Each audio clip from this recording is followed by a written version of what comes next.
Locked on Giants Live is back with Traina and Tainah. That's coming your way next on the Locked on Giants podcast.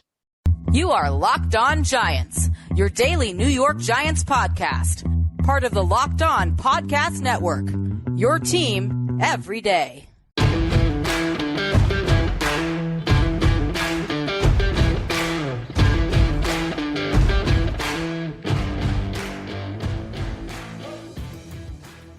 Today's episode of the Locked on Giants podcast is brought to you by Ultimate Football GM.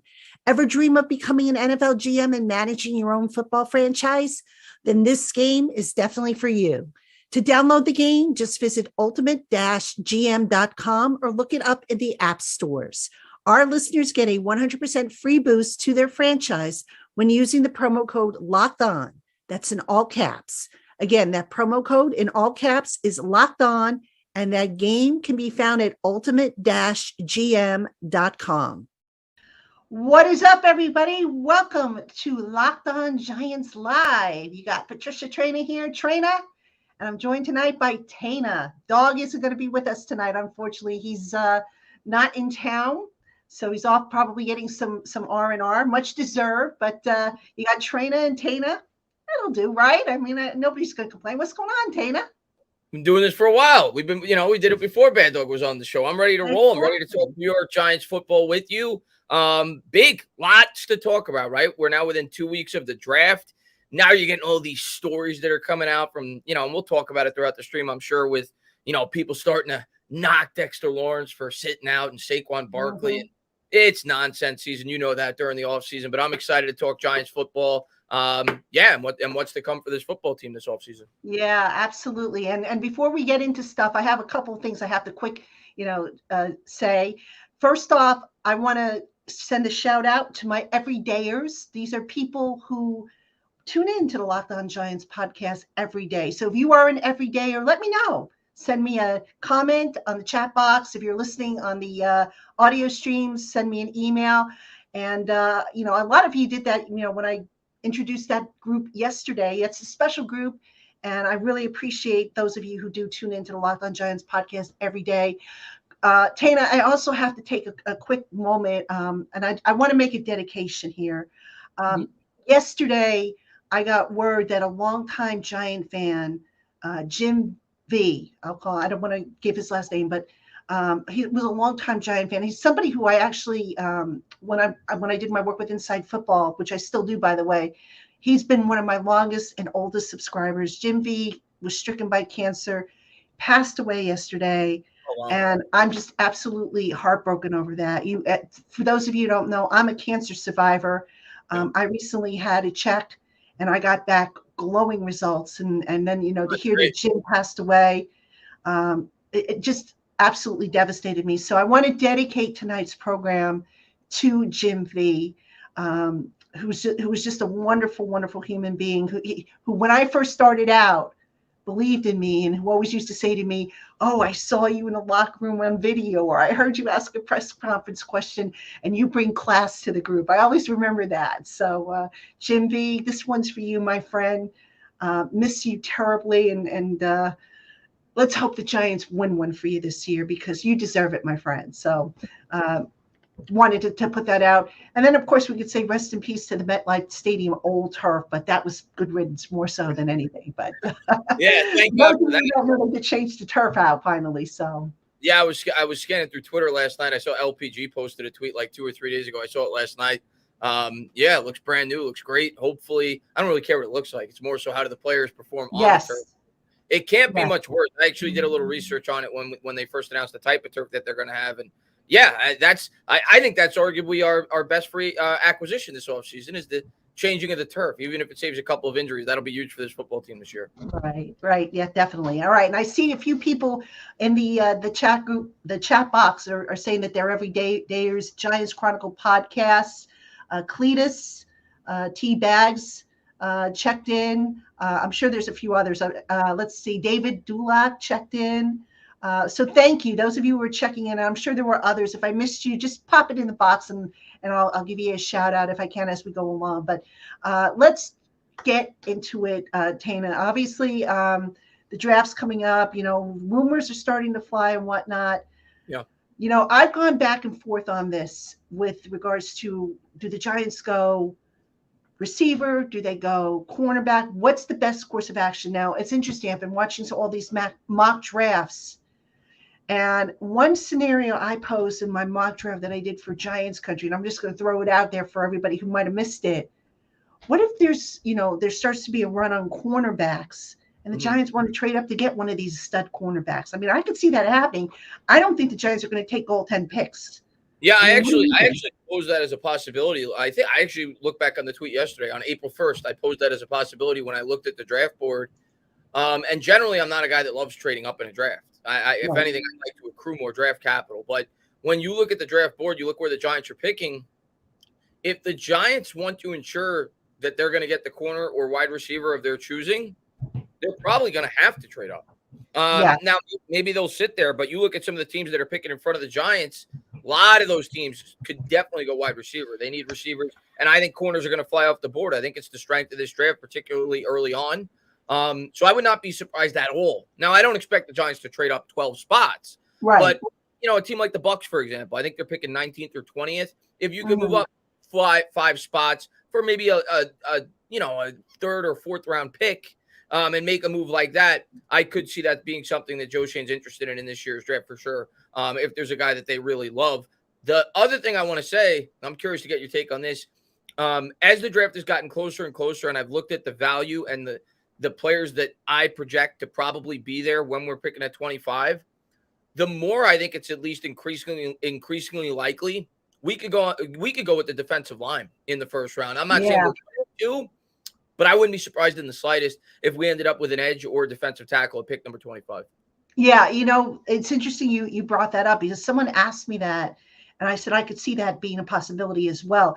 What I think is going to be the case, and this is interesting because right now there hasn't been any movement that I know of on Leonard Williams and getting him signed to an extension, as opposed to a restructure. But, I look at position value. I look at, how the board may fall.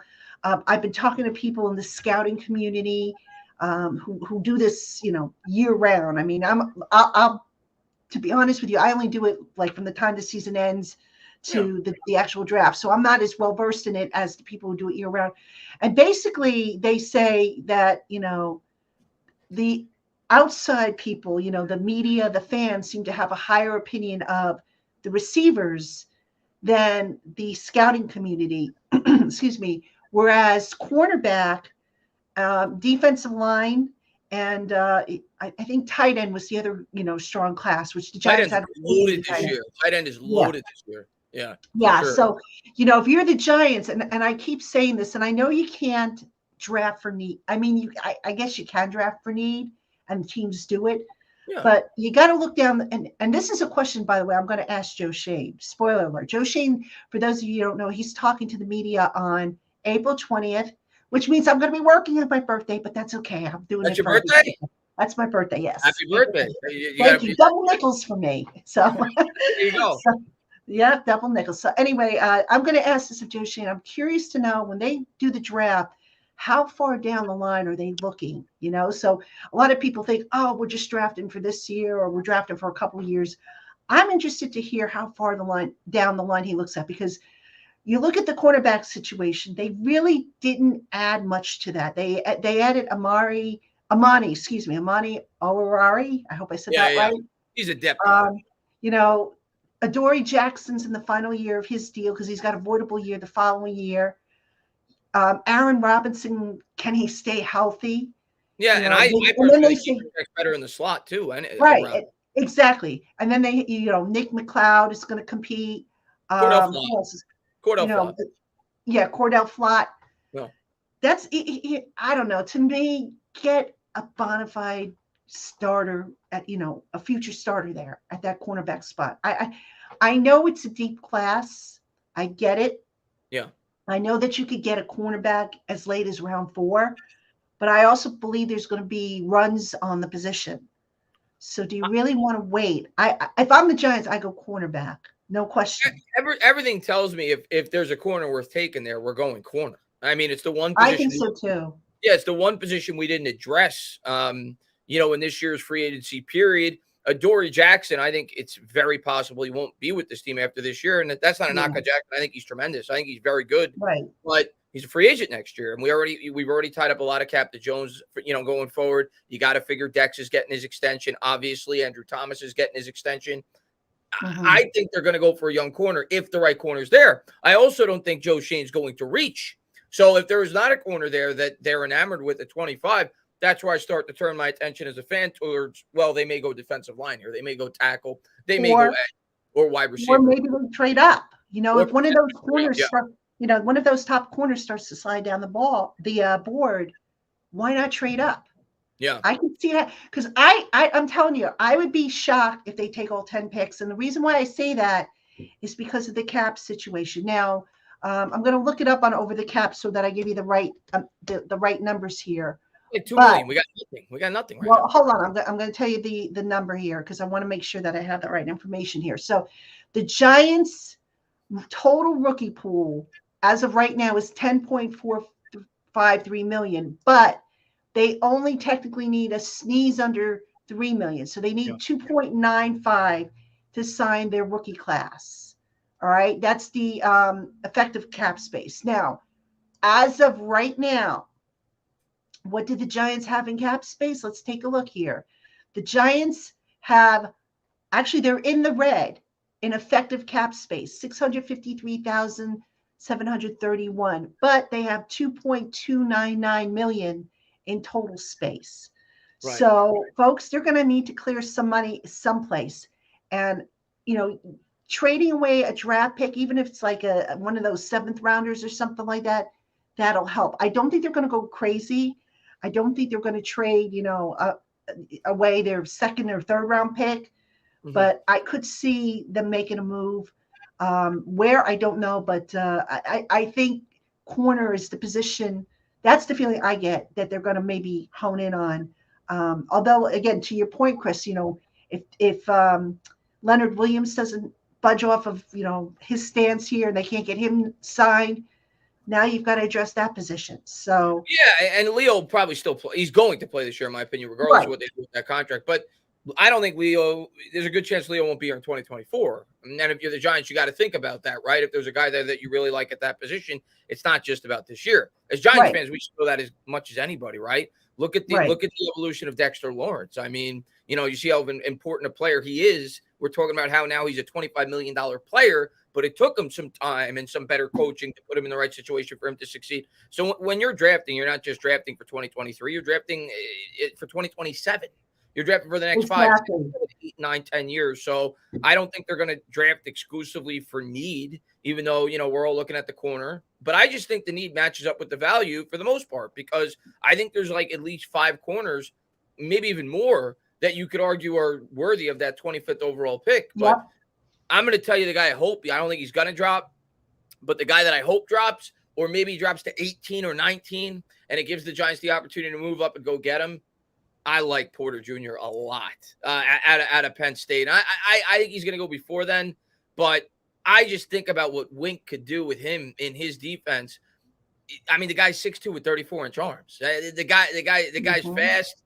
He's physical. That's the corner that I think would actually fit best in this draft. At least out of realistic guys that we could potentially land, even though he's not very realistic. I think we'd have to trade up to get him, but I don't think he's going top 10. I don't think he's going where Christian Gonzalez is going. That's a guy that I'd be excited with if we landed him on draft night. Yeah. I know a lot of people say, well, what about receiver? But the more I look at what the Giants did with receiver, I mean, let's talk about who they have. First off, Joe Shane, I think, kind of telegraphed to us way back at the end of the season that, when he was downplaying getting a number 1 receiver, he's like, yes, I'd like to get one, but it's, and I'm paraphrasing here, it's not imperative that we get one. He's downplayed it every interview. Right. He's downplayed it in every interview. And so you look at what they've done. Okay, so Darren Waller, even though he's a tight end, he's going to probably be their top receiving target. They brought back Darius Slayton. They have Colin Johnson, who I think a lot of people forget about. He was on his way to becoming a starter before he had the injury. Yeah. All right. Wan'Dale Robinson should be back at some point. Then it's probably going to come down to Sterling Shepard and I don't even think you mentioned Campbell. Crowder, and then Paris Campbell. Yeah.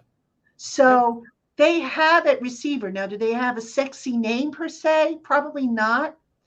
But do you need a sexy name? I mean, it would be great to have it, but if you don't have it this year, you wait. Rather than force it, rather than overspend on somebody, just go and just, see what happens. The I mean, in- you've got guys. the interesting thing with the wide receiver in this year's draft, for me at least, just like reading the patterns with what the Giants have done when you look at some of the people we've brought in, because they've brought in a ton of wide receivers, like in terms of the draft process with interviews. I think they've interviewed like 10 or 11 receivers. But the interesting thing is the receivers they've brought in, they're all over the map in terms of where they're expected to go in this year's draft. Like they brought in Zay Flowers, they brought in Addison, they brought in like the top 4 guys, right? Quentin Johnston.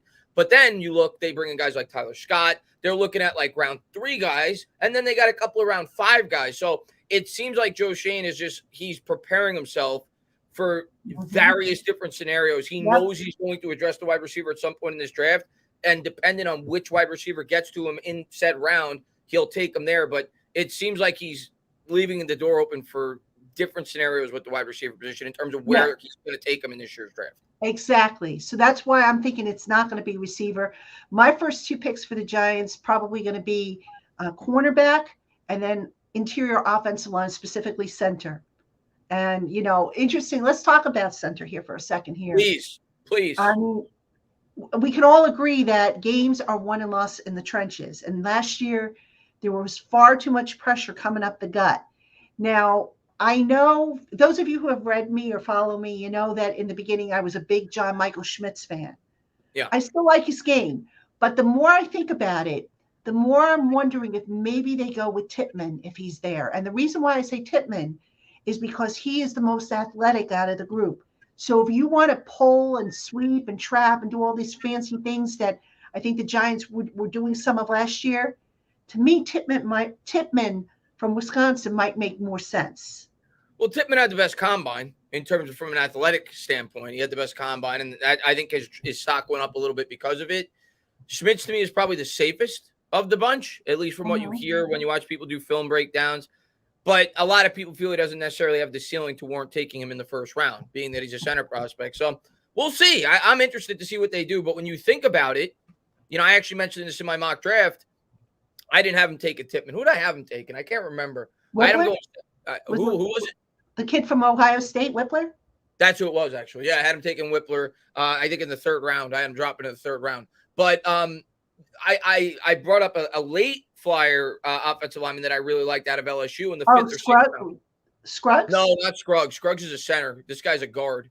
But the reason I brought him up was because he was very similar to Josh Ezeudu. When I say that, positional versatility, I think that's something they're really going to look at on the offensive line. I think that's a major reason why they drafted Ezeudu to begin with last year. Ezeudu was kind of built like a tackle. He played some tackle at the collegiate level. He's capable of playing the guard. And the other interesting thing with Ezeudu, you think about what they did at North Carolina, they ran the ball a ton with the quarterback, right? Their quarterback that year ran for over 800 yards. He had the 3rd most rushing yards in college football. And I think they realized that they want that type of lineman who's accustomed to blocking for a mobile quarterback, being that they plan to use Daniel Jones in the way in which they did. So Tippmann does make sense. A guy that's a little bit more athletic, a guy that could pull, a guy that could get out in space.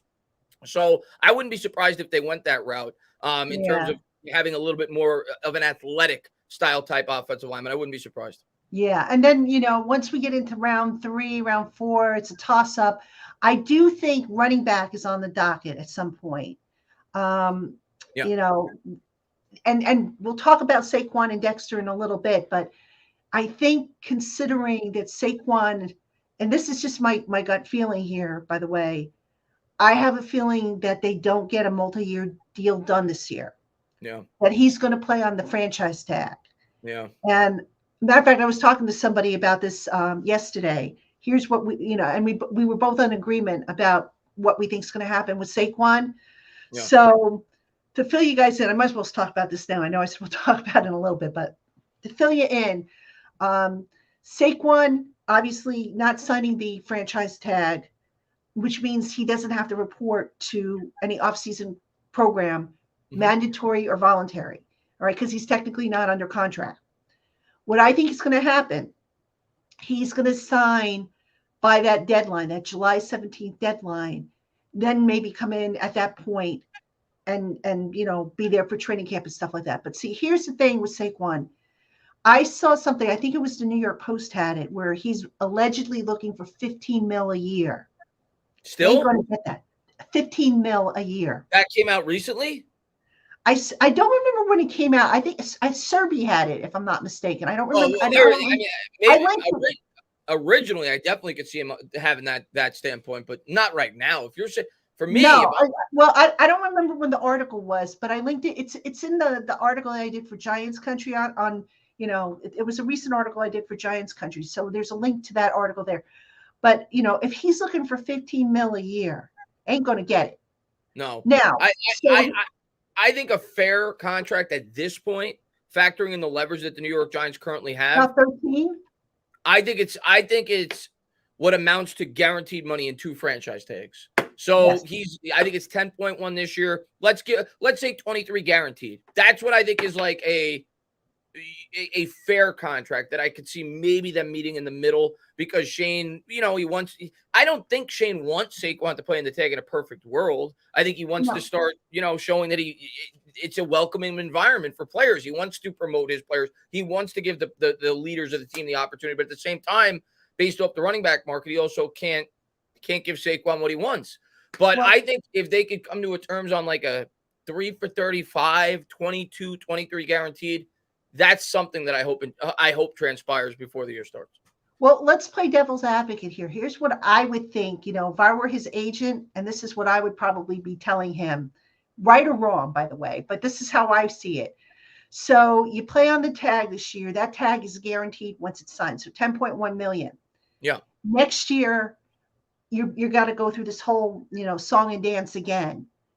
But the difference is next year, there's going to be other candidates that are potentially up for the tag. If Xavier McKinney has a big year, he's going to be a candidate for the tag. There'll probably be others. Off the top of my head, I'm trying to remember. Andrew Thomas won't be, because he'll pick up his option year. Dexter, they should have done.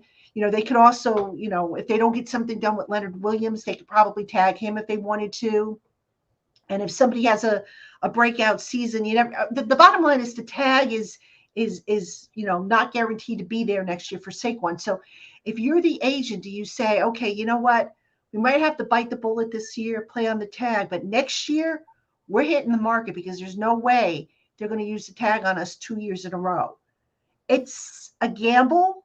It also means that Saquon has to gamble on himself, gamble that he stays healthy, that he has another big year. Yeah. But name me a player that doesn't want to gamble on himself. But the thing I'll say about that is, if I'm Saquon's agent and I'm trying to give him the best advice, I would tell him, you could duplicate what you did last year. You were great last year. You were top 4 running back, but you're going to be less valuable next year because you're going to be 27, even if you have a really good year. So if I'm Saquon's agent, I tell him, listen, if we could get what amounts to 2 franchise tags of guaranteed money, let's take the deal. Let's assure that you get yourself that $22 or $23 million guaranteed at his age, at his position with his injury history. Whether or not the New York Giants will be willing to do that, I don't know. But that's something that I hope transpires, because I want Saquon to be happy, and I want the New York Giants to not get, give up an arm and a leg to retain him. I want them to get him back for a fair price. So hopefully they meet in the middle. And also, I think a contract, given the injury history, you got to have some incentives in there. Whether it be roster incentives, whether it be performance incentives.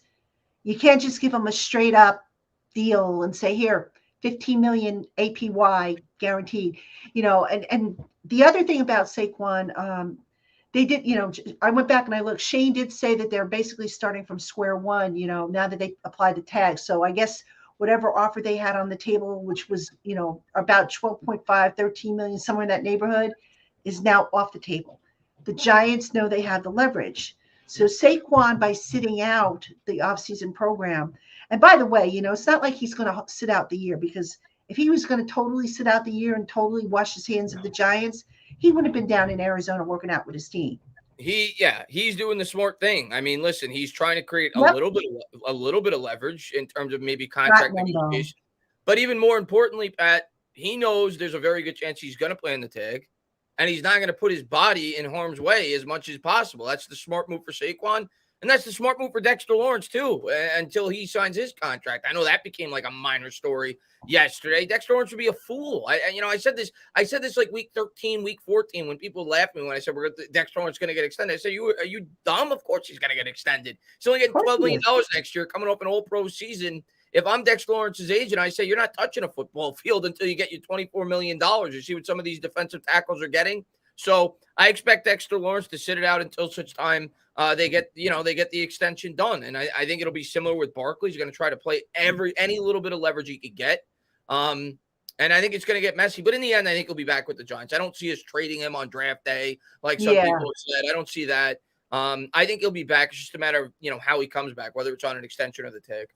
Yeah. And I do think it's going to be the tag.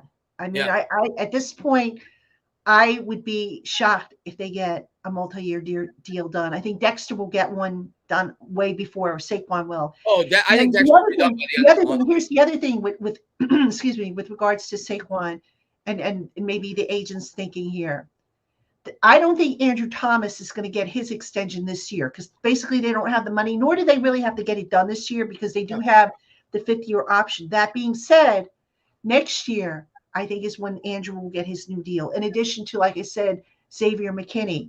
So now if you're Saquon's agent, you're saying, okay, ain't no way they're going to be able to sign all of you. So somebody's hitting the market. Yeah. But as you said, Saquon will have another year of wear and tear on him. How much is his value going to take a dip? Also add to the fact that this year, not only was the running back class in free agency weak, but the draft class is historically strong. So the leverage just isn't there. There's no incentive, I think, for Saquon to sign a multi-year deal. I mean, you just say, look, this was a bad year to hit free agency. Yeah. Let's just, ultimately they're going to play on the tag. I really believe that. And just take your chances. He should fire his agent. I'm being honest with you. I maybe you're friends with her or whatever, but the fact that he was offered $12.5 or $13 million, during the bye week, for her not to at least foresee this as a possibility. When you talk about the strength of the running back draft class and the ability for the New York Giants to tag him, they should have taken that deal. They should have absolutely taken that deal.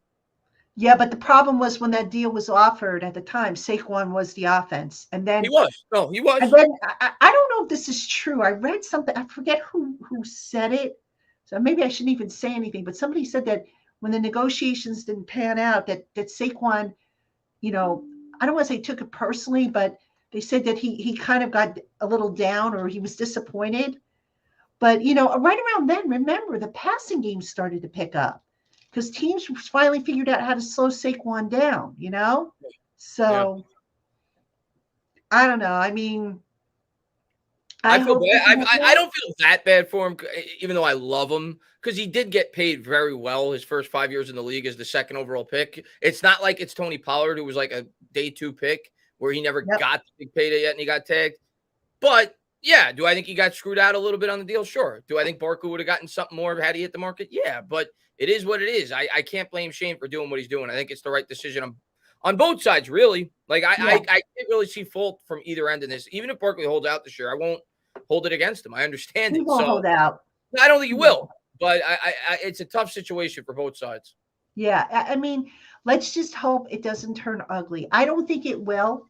Yeah. But look, the thing that I tell people, because already people are screaming, oh, what kind of leader is he? What about Dexter Lawrence? He's not showing. Guys, this is the voluntary part of the program. Now, the only thing I get concerned about is if they work out on their own and they suffer an injury, that's an NFI, non-football injury. Now the Giants have even more leverage to say, okay, you know what? You worked out on your own, you got hurt. We don't have to pay you. That's what happened, if I'm not mistaken, with Azeez Ojulari last year. He had that injury. It was classified as an NFI. Now, the Giants paid him, but they are within their rights if a player suffers an NFI to not pay them. And that's where it can get a little sticky, especially if the team is strapped for cash. So that's going to be interesting to see. But and that's the gamble you take. But Saquon, once he does come into camp, and he will be in shape. He will be in shape, and Oh, I'm not are you worried. kidding me? Saquon Barkley could eat a pound of potato chips every day for the rest of the offseason, and he would still look like a Greek god. Yes. Saquon Barkley is a physical specimen, so I'm not worried about that. I'm not worried about that. And by the way, no disrespect here, but that news yesterday, I mean, if you didn't see that coming from Pluto, then I don't know what to tell you. I mean, it was pretty obvious Of course. that was going to be what he was going to do. I mean, he had to do it. He had to do it. Of course. And it just like it's obvious that, if he signs that deal any sooner than July 17th, that franchise tag, I'd be shocked. And here's the funny thing is he can sign that tag and be, lock in that money, which is now fully guaranteed. And they could still negotiate on a long-term deal, at which point now he's got to be guaranteed at least 10.1 million in the first year of that deal. So I really don't understand the logic here behind, sitting there and twiddling your thumbs and saying, well, I'm not going to sign it unless it's to say, okay, you know what? We don't want to run the risk of having an injury during the offseason. You want to know the truth? You want to know the truth? The reason that fans are acting surprised and shocked by this, we're not used to this. We don't keep our players. Yes, so, this happens around the league every year with players when they're threatening that, to hold out because they're going to have to play on the tag or whatever. We haven't had high profile players that we had to re-sign and give. It's crazy. Since 2011, before this year, I think we've talked about it, I think, before on the show. Shepard was one. Odell was another. Shepard, Odell, and I think there was one more. JPP. I think those were the only three players that got an extension by the New York Giants over that 10 or 11-year stretch. You think about it now, you already got Daniel Jones, you already got Darius Slayton, you got Barkley technically, you're going to have Dexter Lawrence, you're going to have Andrew Thomas, good chance you have McKinney. So we're not used to this as Giants fans, having good players that are worth keeping. So I think that has a lot to do with, I guess, the outrage or, I see it's crazy to me, some of the nonsense content that I see on Twitter, that I see on TikTok, that I see on YouTube, people saying, oh, the teams, it's becoming a me team. They're turning on Daniel Jones because he got $40 million. Are you kidding me?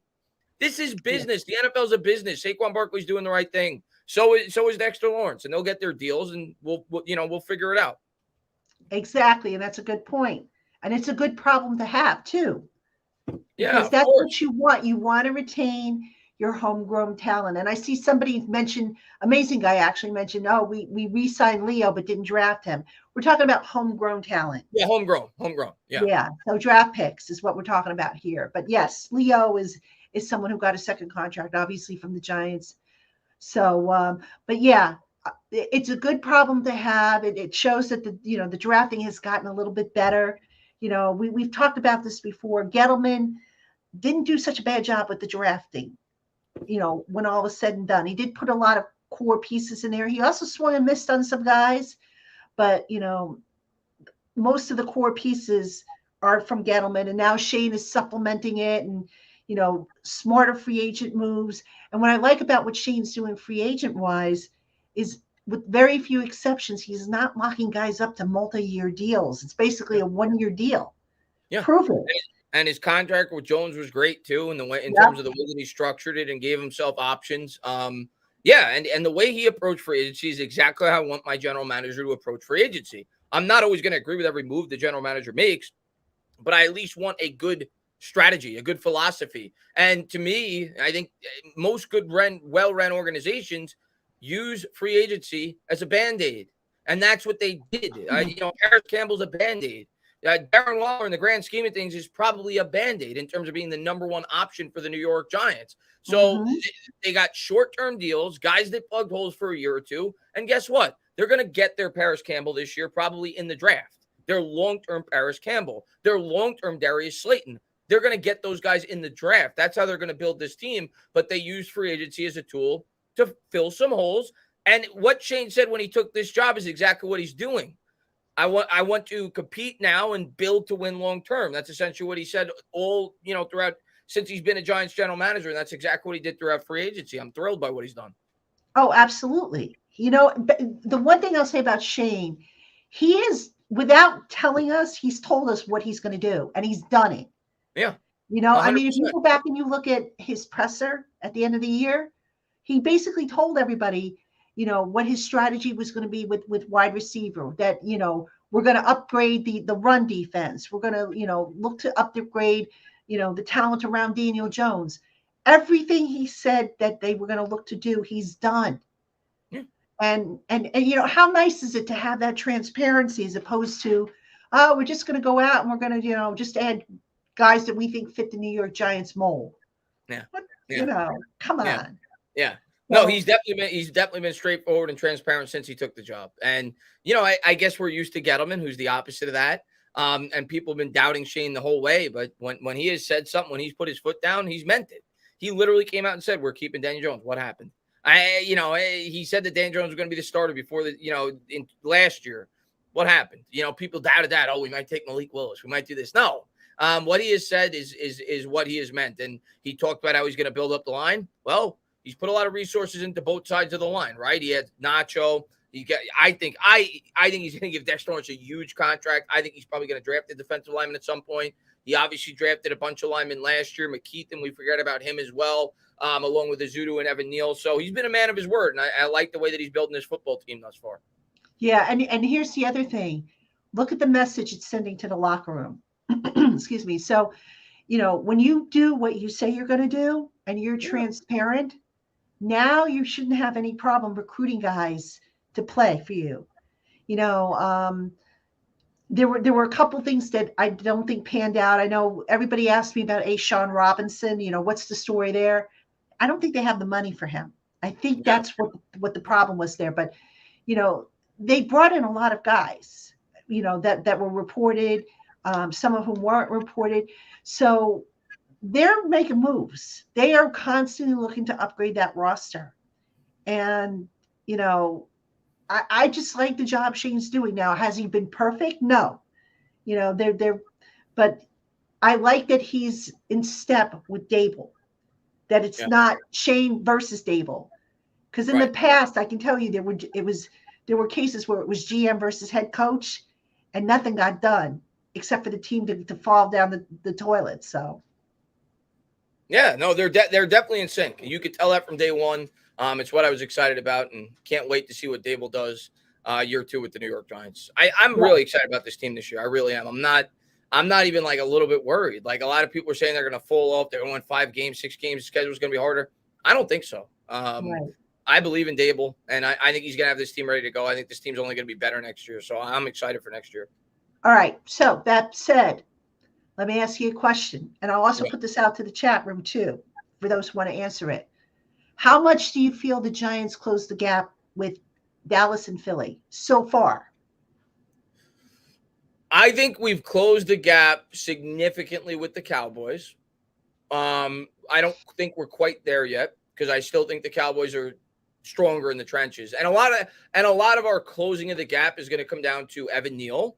He's going to be a major factor, his potential growth, right? I think he's probably the most important player personally in terms of a guy that we need to take a jump going into 2023. So he's going to have a lot to do with that. And, of course, Daniel Jones, year 2 in the system. How much of an impact is that going to have, him having another year with Kafka and Dable? But if Jones progresses the way that I think he can this year, and I think he's going to have a big year. That's a preview for you, how I think Daniel Jones is going to do in 2023. I think he's going to have a big year. And if he does, I think we could I think we could be even with the Cowboys. If Daniel Jones next year goes out there and becomes a bona fide top 10 quarterback, there's no reason why we can't catch the Cowboys. I really, truly believe that. The gap with the Eagles, however, we're not there yet.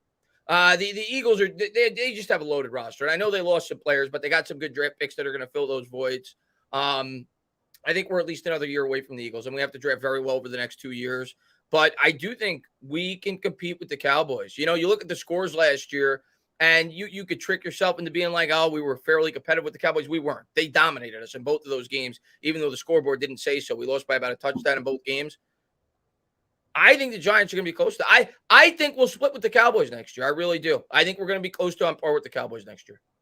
And here's the other thing, when we look at how close they are. Right now, my biggest concern, and this leads back to why I believe it's going to be cornerback in round 1, if one falls or if they have to go up. who's covering the CD Lambs, the AJ Browns, the Devonta Smiths, the Terry McLaurins? Who's covering those guys? That's the worry, and that's why I think a lot of us want to go corner in the first round. That's the why worry. I'm going corner in the first round. That's why I'm willing to trade up a few spots to get, especially if I see those top cornerbacks start to slide down the board. I'm willing to trade up. Who's the corner you want? Who's the one that you're eyeing up? Well, it's interesting. The one I picked in my latest mock draft for Giants Country was Emmanuel Forbes. Okay. A lot of people like him. I also had to do a mock draft for Fan Nation, and I think I picked Deonte Banks. He had fallen down to the Giants at that spot. I like him a lot. Yeah, and then for Lockdown, I did the same thing. I think I went with Deonte Banks, but point being is I went with cornerback. And I'm probably going to do another mock draft at some point next week, just to update it. But yeah, I'm definitely. I think cornerback makes the most sense personally. So what's up, Juan? Man, thanks for popping in, buddy. Juan, thank you. Now the only thing that scares me a little bit with Forbes is this, and everybody talks about it. It's obvious. It's his size. He's only 165 pounds. It's very similar to Cordell Flott last year, but with Flott, you're taking like 100th overall, not at 25. So I think that's the biggest worry. But in terms of his ball skills, he's probably the best corner in this class. And if he weighed 185, 190 pounds, he might be the number one corner in this year's class. But I think his size is the worry there. Well, here's the thing with Forbes. I mean, when I look at the Giants cornerback position last year, that group combined for one interception, and that was by Rodarius Williams, who I don't even think makes the roster this year, to be honest with you. Yeah, he's bad. Yes, Forbes is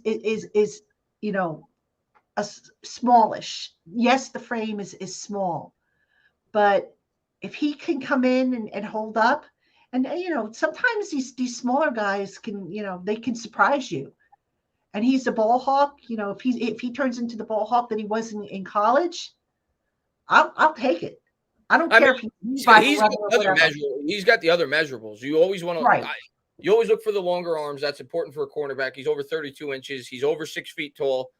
But the weight's a bit concerning. But hey, maybe packs on 15, 20 pounds of muscle. But then you say to yourself, is he still going to have that 4.35 speed?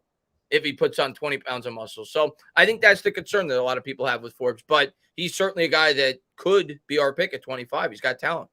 Yeah. I mean, now again, if a Joey Porter falls down the board and it's within, striking distance, trade up. Get that dude. I mean, he is built like the prototypical corner, right? And the prototypical corner that would fit this defense. So unfortunately, I think he's going to go more towards like Washington, like middle of the first round. But if he ever got to the New York Giants, oh my goodness, would I be thrilled on draft night? There's going to be a run on corners. I am fairly certain there's going to be a run on corners. Now, the mocks that I've run, the run starts in the teens. Yeah. So, because now I've heard conflicting reports with the receivers. Some mocks have receivers going pretty early, and other mocks, I see like one or two wide receivers going before we pick. So that to me is the biggest question going into this draft as well, is where are these wide receivers going to go? And do the Giants evaluate these guys as high as some people may think? Because like Quentin Johnston, for example, I don't know how well he fits our offense. As much as I like him as a prospect, I don't know if he's the type of wide receiver that Joe Shane's looking to draft. So it's going to be really interesting. Yeah, I think the one receiver that maybe I would take the plunge on if he falls to them, and I don't think he will. JSN? Is JSN. Yeah. I like him. I like him too. I think he would probably be the best fit. I mean, Zay Flowers, okay, I wouldn't not like that pick, but I don't know. Why don't you like the Zay Flowers pick? I'm curious.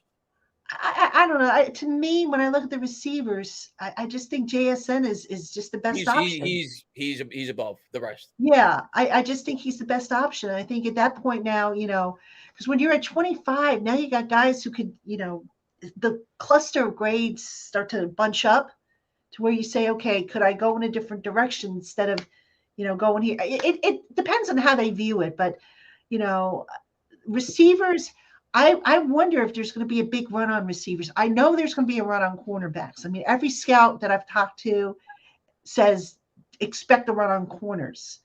Yeah. I'm curious to see, you're going to have obviously some of the top defensive, the edge rushers, some of the top tackles. The quarterbacks are obviously going to push guys down. So a good exercise to do, and I might do this actually, is just take like the top guys at their positions and who's going to push some of these cornerbacks down, and just see how we're kind of what the cluster is. And then from there, you can kind of use process of elimination. But one man's trash is another man's treasure, as they say. So I don't know how Joe Shane is viewing this, but by the way, they're doing things now his way, the scouting. So it's a little closer to how he wants things done. Last year they kind of had to do things on the fly. And can we talk about this little underrated but very important factor? The coaches had been out at the pro days. They weren't able to do that last year because they were just assembled. So that's going to make this draft class even that much better. Not just at the pro days, by the way. From what I've read, they're orchestrating the drills at the pro days. A lot of these coaches. Brian Cox, they said, was doing it. I think Bobby Johnson was doing it. So they've had like a really good firsthand look at these prospects. Yep. Yeah. And that's important. Yeah. Because just the way it's set up, this is kind of interesting. Sometimes I know in the past you've had situations where, they say everybody talks, it's an open discussion, but at the end of the day, one man makes the decision, the GM. And it's still set up that way as far as I know, but everybody gets to put their 2 cents in. So, it starts off with, and I'm just going to use this as an example. Okay, Bobby Johnson, offensive line coach. Who do you like at center? Who do you like at guard? What kind of grades do you have on these guys? And then they collaborate with the scouts. What kind of grades do they have? And then all that's taken into consideration goes on the board. So it's so hard this year to project what we're going to do. It's much like like with the McKinney pick, for example, in 2020, nobody thought we were taking McKinney. Like everybody thought McKinney was going first round, and he wasn't even in my brain. Like, that's a guy we could take with that second round pick because I thought he'd be off the board. And as a fan going into the draft, I didn't really view safety as like a big need. And when you're picking late in the draft, we're kind of in that area where it's like we're all going into this draft with the mindset wide receiver, corner. You don't know who's going to fall. Like there could be a guy that drops that nobody expects, that everybody had in the top 10, because everybody had McKinney going like 15th in that draft, 17th, I think it was, to the Cowboys. He dropped to 34 or wherever we were picking. There might be a guy that everybody has pegged to go in the top 10 that for some reason, due to, whatever, positional need, whatever, slips to us at 25. It's when you're picking this late in the draft, it's impossible. You could go in with an idea of what we need and what we're looking at, but you don't know who's going to be there. You don't know who's going to drop there. That's what it's kind of fun picking this late now, even though I'm not used to it, because there's going to be one guy, I'm telling you right now, there's going to be one guy that we think is going in the top 10 or 12 that drops to us at 25. I'm telling you, it happened. It happens every year. There's always a surprise moment. But let me ask you this. I call this a throw the remote moment, a move that, the Giants make that you say to yourself, what in the heck are they thinking? What would that be for you? Bijan Robinson. Okay. I don't want him. I don't want him. And he's tremendous. Okay. He's tremendous, but I don't want him. Not 25. 57, sign me up. But you said it at the top of the stream. Running back is loaded in this class. We have so many needs at more important positions. You could get a really good running back in this draft in the 4th round. Like, it's a very rich running back class. It's very deep. I would not be happy if the Giants choose their 1st round selection on Bijan Robinson. And I know some Giants fans actually disagree with that and they want him. I do not want him. Yeah, I don't think they would do that. I'd be stunned. I don't either, but that to me is the borderline remote throw moment for me this year. Yeah, that would be one for me. I think the other one that I would be borderline throw the remote is drafting a center at 25. I know it's a Not need. me, not me. I know it's a need. I get that. I just think 25 is a little too rich for a center. You Yeah. know, if Schmitz is the best center in the draft and somebody takes him in the first round, Godspeed. I think I want Tippmann because, like I said, Tippmann's a little bit more athletic. Yeah. And No, if I I don't get get it. I get it from a value standpoint. But Patty, if you know me, I dream about 300 to 325 pound men, specifically in the month of April every year. And if the Giants take a center, if the Giants take John Michael Schmitz, I don't care if he should go like 40. At the end of the day, if he works out to be a 10-year answer at the center position, he was worth the pick at 25. So it's not going to be something that I'm going to be going bananas about. But if they take a center at 25, in a way, I'll be a little bit relieved. It's not a sexy pick. It's not a Hall of Fame type pick, but it's a pick that we desperately need. And if they identify one of these guys as worthy as a first-round center, I'm going to roll with it.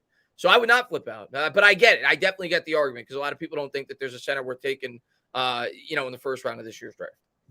All right. Did Tippmann just get hurt? Somebody just put that into the chat box. Did I miss that? Did he? I missed it. Let me see. Oh, Tippmann just got hurt at locked up. Oh, yeah. Leave the race just said that. Oh, let's see.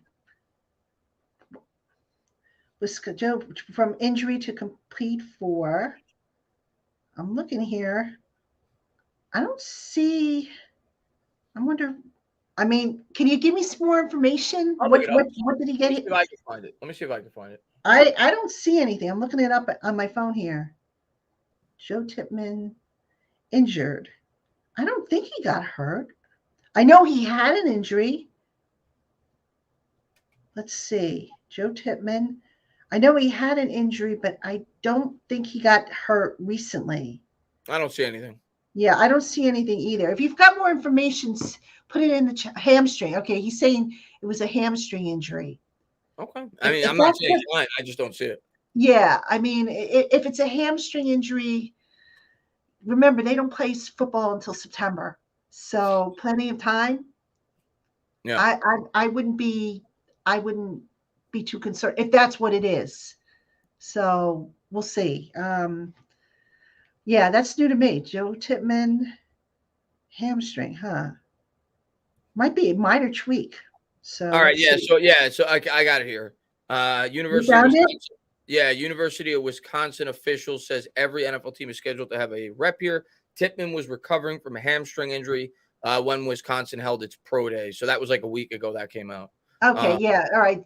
I'm not worried about that. I'm sorry, I'm not worried about that. They don't play until September, so that's plenty of time for that hamstring if that's still an issue to heal up. But thanks for the heads up. I mean, yeah, that's good to know. I hadn't seen that. I missed that, to be honest with you. So anyway, keeping with Tippmann here. Let me just pop this question on here from Miguel. Do you really want Tippmann at center when he's better suited for left guard? Yeah, because at left guard, it's going to be probably Azudu. If Azudu is healthy, I think he's the incumbent there. Yeah, no, if we draft Tippmann, he's playing center. And not for nothing, guys, but even if they draft a young center, whether it be Tippmann or Schmitz or whoever, remember, they just signed Hassenauer. They just signed. They have Ben Bredesen who can play center. Shane Lemieux can play center. They've got options. And listen, Shane came out and said that he's got faith in these guys. And we talked about it at the top of the stream. Even though I don't have faith in him, I don't want to see Ben Bredesen snapping footballs. If I'm being completely honest with you, at the start of the year. But as you said at the top of the stream, one thing that I've learned from Joe Shane thus far, he's straightforward. He's honest. He doesn't beat around the bush. When he says something, he means it. He was asked by you guys like 2 weeks ago. I don't remember who asked him about it specifically, but somebody did. And he talked about how they have a ton of confidence in Ben Bredesen, how they have a ton of confidence in, I forgot who else he said, but some of the guys that potentially could take snaps at the center spot for the Giants. So it made me feel when I heard that I do think they'll draft a lineman, but I don't think they're going to prioritize it early in the draft. I could see a center in the third or fourth round. That's the feeling that I got out of it. That was the vibe. Yeah, I'm with you on that. All right, listen, everybody, I got to take my first commercial break. It should be a short one, so don't go anywhere. We got plenty to talk about. Also, if you have questions, pop them in the chat box. We'll start answering your questions when we come back at break. Hey, Giant fans, if you think you have what it takes to run your own draft, pick your own players, hire your own coaches, and everything in between to build your franchise into a dynasty, then you need to be playing Ultimate Football GM. This game is about as realistic as they come, and it's so much fun. And best of all, you can play it offline and compete with your friends for bragging rights. And oh, did I mention that Ultimate Football GM is completely free to play, and that Locked On Giants listeners get a 100% free boost to their franchise when using the promo code Locked On in the game store? So what are you waiting for? Find Ultimate Football GM in the app stores or visit ultimate-gm.com. And don't forget that promo code, which is in all caps, by the way. That's Locked On, all one word, all caps. Use that promo code to get your free boost. Ultimate Football GM, start your dynasty today. Hey, Giant fans, thanks so much for making the Locked On Giants podcast your first listen or watch every day. Now make your second listen or watch Locked On NFL Draft. Damian Parson and Keith Sanchez provide in-depth coverage of the biggest NFL draft prospects with deep dives into the sleepers and hidden gems that can change your favorite NFL franchise. Find Locked On NFL Draft wherever you get your podcasts and on YouTube. Part of the Locked On Podcast Network, your team every day. All right, everybody, welcome back to the Locked On Giants podcast. Locked On Giants Live with Traina and Tainah. Missing you, dog. If you're watching, we miss you.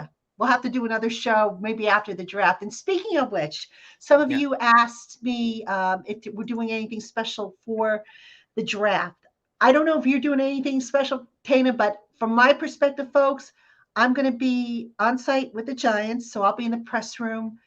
Really not set up to do a live stream, unfortunately, because, once a pick is made, we get ushered into the auditorium for pressers. Then we got conference calls. And for me to sit and talk and do a live stream, unfortunately, if I had my own little office in there, I could, but it's just not set up that way. So I probably won't be doing something until after the draft. Maybe we'll do a show, the three of us, after the draft. Especially, as undrafted free agents are signed and everything like that. But we will have coverage over at Giants Country. I think we're going to do a live blog over there.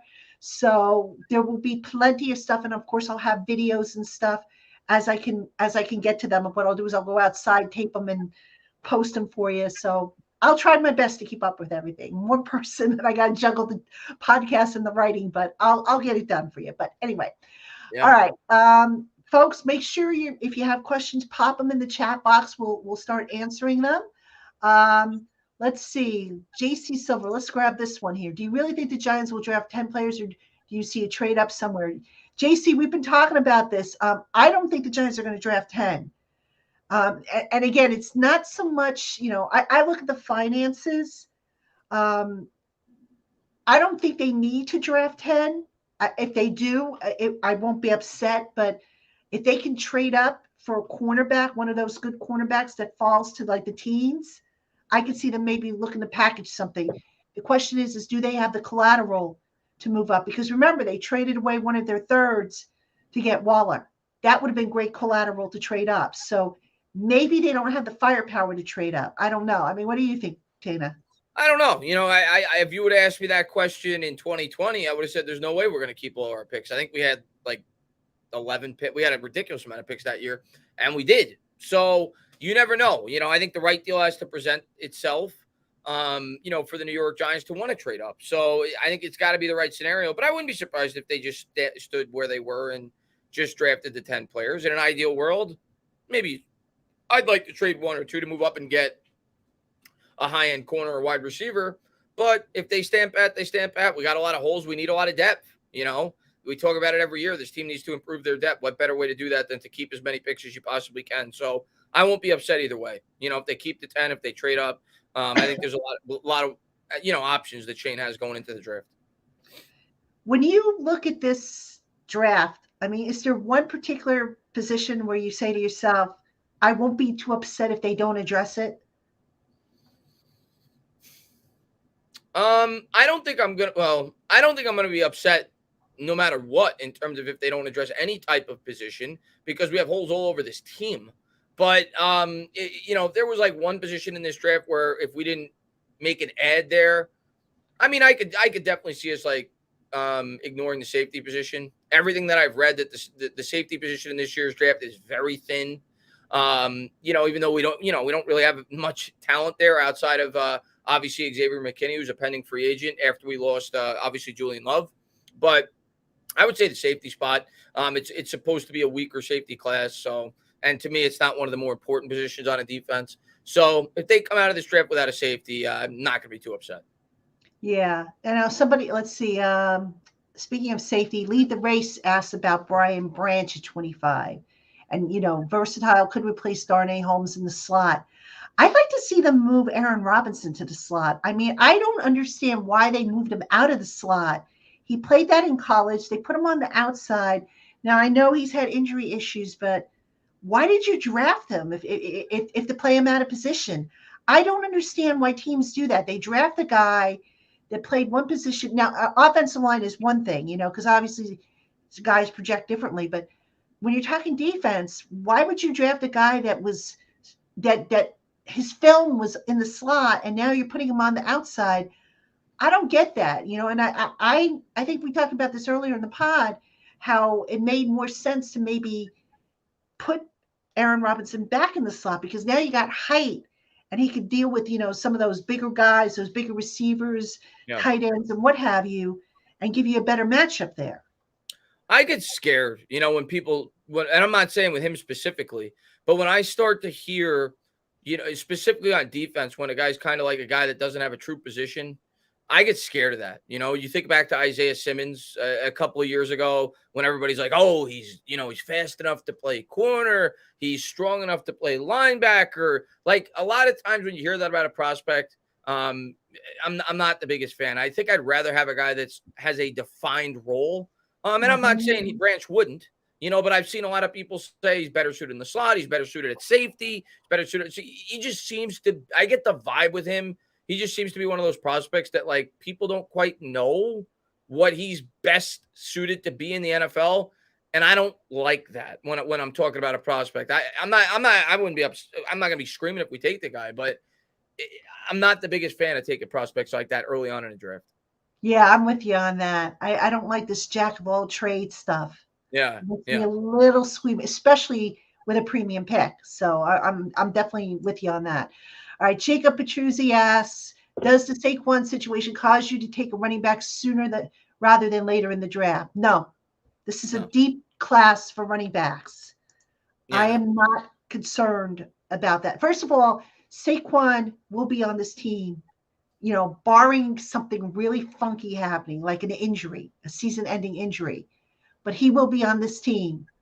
So I'm not worried about this year.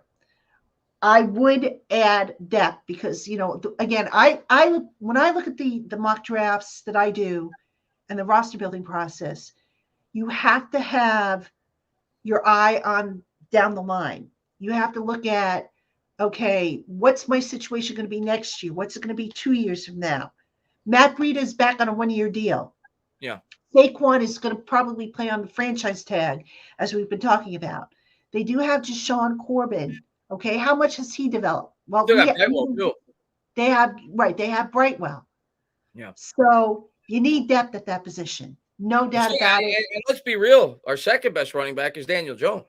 Right. Let's be honest.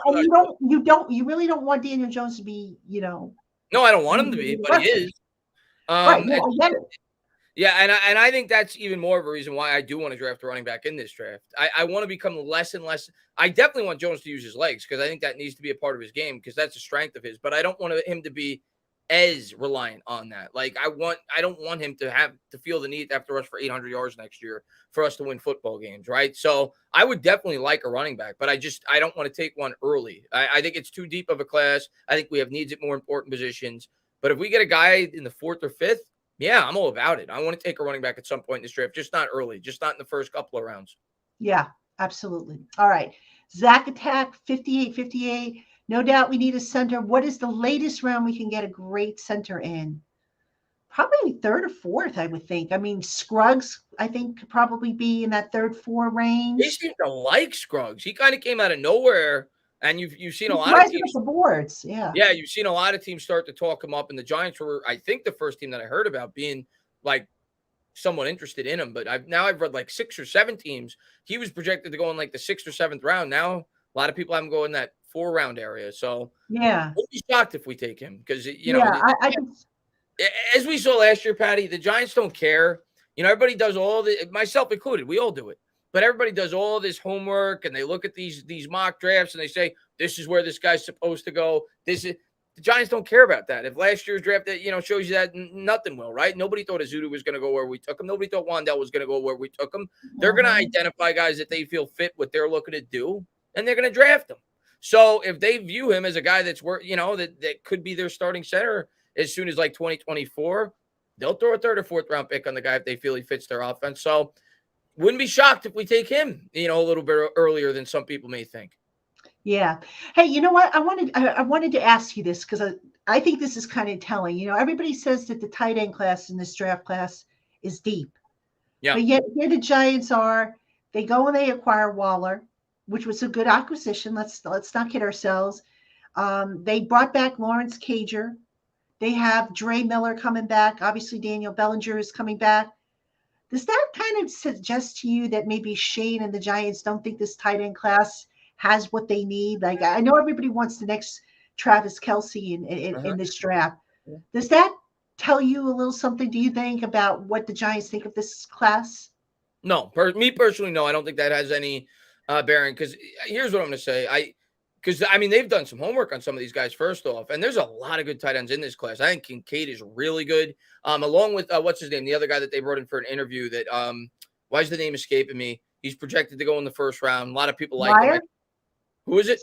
Michael Mayer, the Notre Dame. No, not the kid out of Notre Dame. He's another one. But we brought in another one for an interview. It's a very strong tight end class, but no, I don't think it has any. I don't think so. I think the Waller thing has less to do with how they feel about this tight end class and more to do with that they felt like they were able to obtain a primary weapon for an affordable price. They liked the price to be able to get him. They didn't care what position the guy played. They said Darren Waller could be a number 1 option in the passing game, at least this year. We could get him for a very late 3rd round pick. So I don't think that had anything to do with their evaluation of the tight end position in this year's draft. I was just curious what you thought of that because Musgrave, by the way, that was it. Musgrave. Yeah, Musgrave. Okay, that makes sense. All right. Broadsman, Sachs, what happens if he doesn't sign the tag? Okay, I'm assuming you mean Saquon. Basically, he's not under contract and he can't play. That's all it means. I mean, unless the Giants revoke that tag or rescind it rather, means it's sitting there. It's kind of Saquon's not going anywhere as long as that tag is still in place, regardless if he signs it or not. The Giants would have to rescind it, at which point he would become an unrestricted free agent. And that would be kind of a crappy move to do, especially after the draft when everybody's settled. But like I said, I think he's going to sign it. The deadline to get a long-term deal done is July 17th. That's when you'll probably see Saquon sign that deal. That's my guess. There's really no benefit for him to sign it before then. Because if if once he signs it, like he doesn't have much leverage now, but once he signs it, he has no leverage. Because then the Giants know no matter what, you're playing on the tag. You have no threat of holding out. So what is other than to be a rah-rah guy and the nicest guy in the world, but when you're talking about potentially millions and millions of dollars, he's not going to sign that thing until he absolutely has to. So I don't expect him to do it before mid-July. So I don't think it's happening. Yeah. And by the way, somebody asked if Zeke Elliott signed. JC Silva asked us. I don't think Zeke signed with anybody, right? No, I read rumors that the Eagles could be interested in him. I don't know if that'll happen. Who are the Eagles interested in, right? Yeah, exactly. They think they're getting everybody. Oh my God! I thought the Jets were somehow linked to Zeke, but maybe it was Zeke wanting the Jets. I don't know. The Jets were linked to OBJ, Aaron Rodgers. The Jets want they want all the over the hill stars. That's what it seems like the Jets are doing. I don't know what they're doing over there. Right. All right. Let's see. Gary Gaston asks, do Do you think Joe has the you-know-what to sign and trade Barkley? Is that a possibility? I don't think they're going to.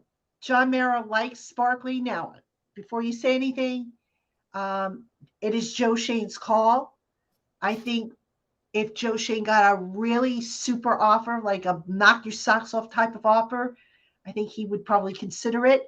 Yeah. But I don't think he's going to get that kind of offer. Yeah. Look, here's the thing.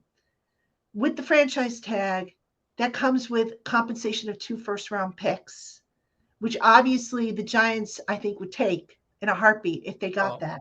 Yeah. So to trade him, unless you're getting a minimum 2 first-round picks, you're not trading Barkley. So I don't think Joe would do it. Yeah, I having the you-know-what either. I will say, and I don't think they're going to trade him. I'm not predicting it. I don't expect it. I think it's at least a slight possibility. Like if they really truly get the feeling that Barkley's going to hold out, I wouldn't put it past him, but I don't expect it. And Mara's comments, I was a little bit surprised by. I don't want to say that I thought he would come out a little bit stronger in terms of his thought process of Saquon Barkley when he was asked about him. He kind of said, "Listen, the market is what it is." He was very frank about it and basically said, "We're not." And that speaks more to your point, which, they're probably going to play him on the tag. They're not going to give him the contract that he wants. I was a little bit surprised by that, though, because Mara has always been a guy, especially with Barkley and Jones, that has really come out and supported those guys. And when he was asked about it, he said, "We love Barkley, we want him to retire Giant, but to put words in his mouth a little bit, to paraphrase a bit, we're not going above the market to keep him." That's basically what he said. Again, they basically told you what their intentions were. Yeah. Yeah. I mean, I love this about Joe. He tells you just enough to where you can draw the right conclusion, even though you don't have all the details. It's like, okay, we need to add receiver. And you're sitting there saying, okay, well, who are they going to add? But the receiver's coming. So you can kind of narrow down, none of this, best player available. We're going to do our due diligence and look at every position. He told us. Yeah. So the thing I love is just the depth on this team is going to be so much better. You look at all these wide receivers you put in for competition at training camp, whether it be Jamison Crowder. I think we're going to draft at least 1, if not 2. I'd like them to add a couple of linemen in this year's draft. I think they're going to. So I think the depth this year is so much better than it's been in years past. And I think it's only going to get better because I think Shane has shown that, he's able to find value, right? Last year it was Hodgins. Like he's able to find guys that, a lot of teams may not see, value in, and he's able to get the most out of them. And I think that's only going to continue while he's the general manager with the New York Giants. So I'm excited. I'm excited how he's going to build up this team. Yep, absolutely. All right. I want to give a shout out to Ross Vegas, who is checking in from Ireland. Thank you so much, Ross. Glad to have you here on the chat. And again, to all my everydayers, appreciate you. Check in. Let me know if you're an everydayer or somebody who watches Locked On Giants every day, or if you check out Tainah every time he puts on a podcast. Let us know. I might go live tomorrow. I haven't decided yet. I haven't gone live to talk Giants in a while. So come on over to the channel. I'm definitely going live for the Knicks on Saturday. I can't wait for the playoffs. Oh, yeah. But yeah, no, I'm excited. I'm excited to talk Giants. And how about this?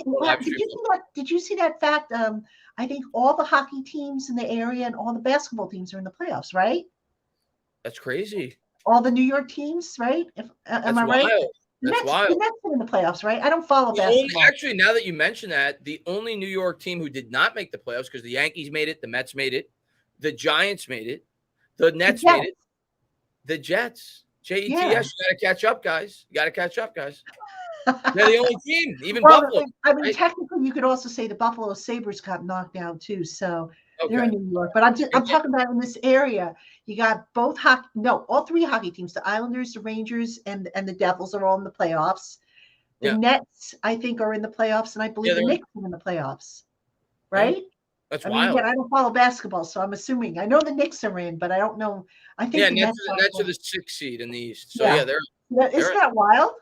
Crazy. And think how far New York sports have come. I mean, you look like the Knicks obviously have been really low forever. The Giants have been really low for the very long time at this point.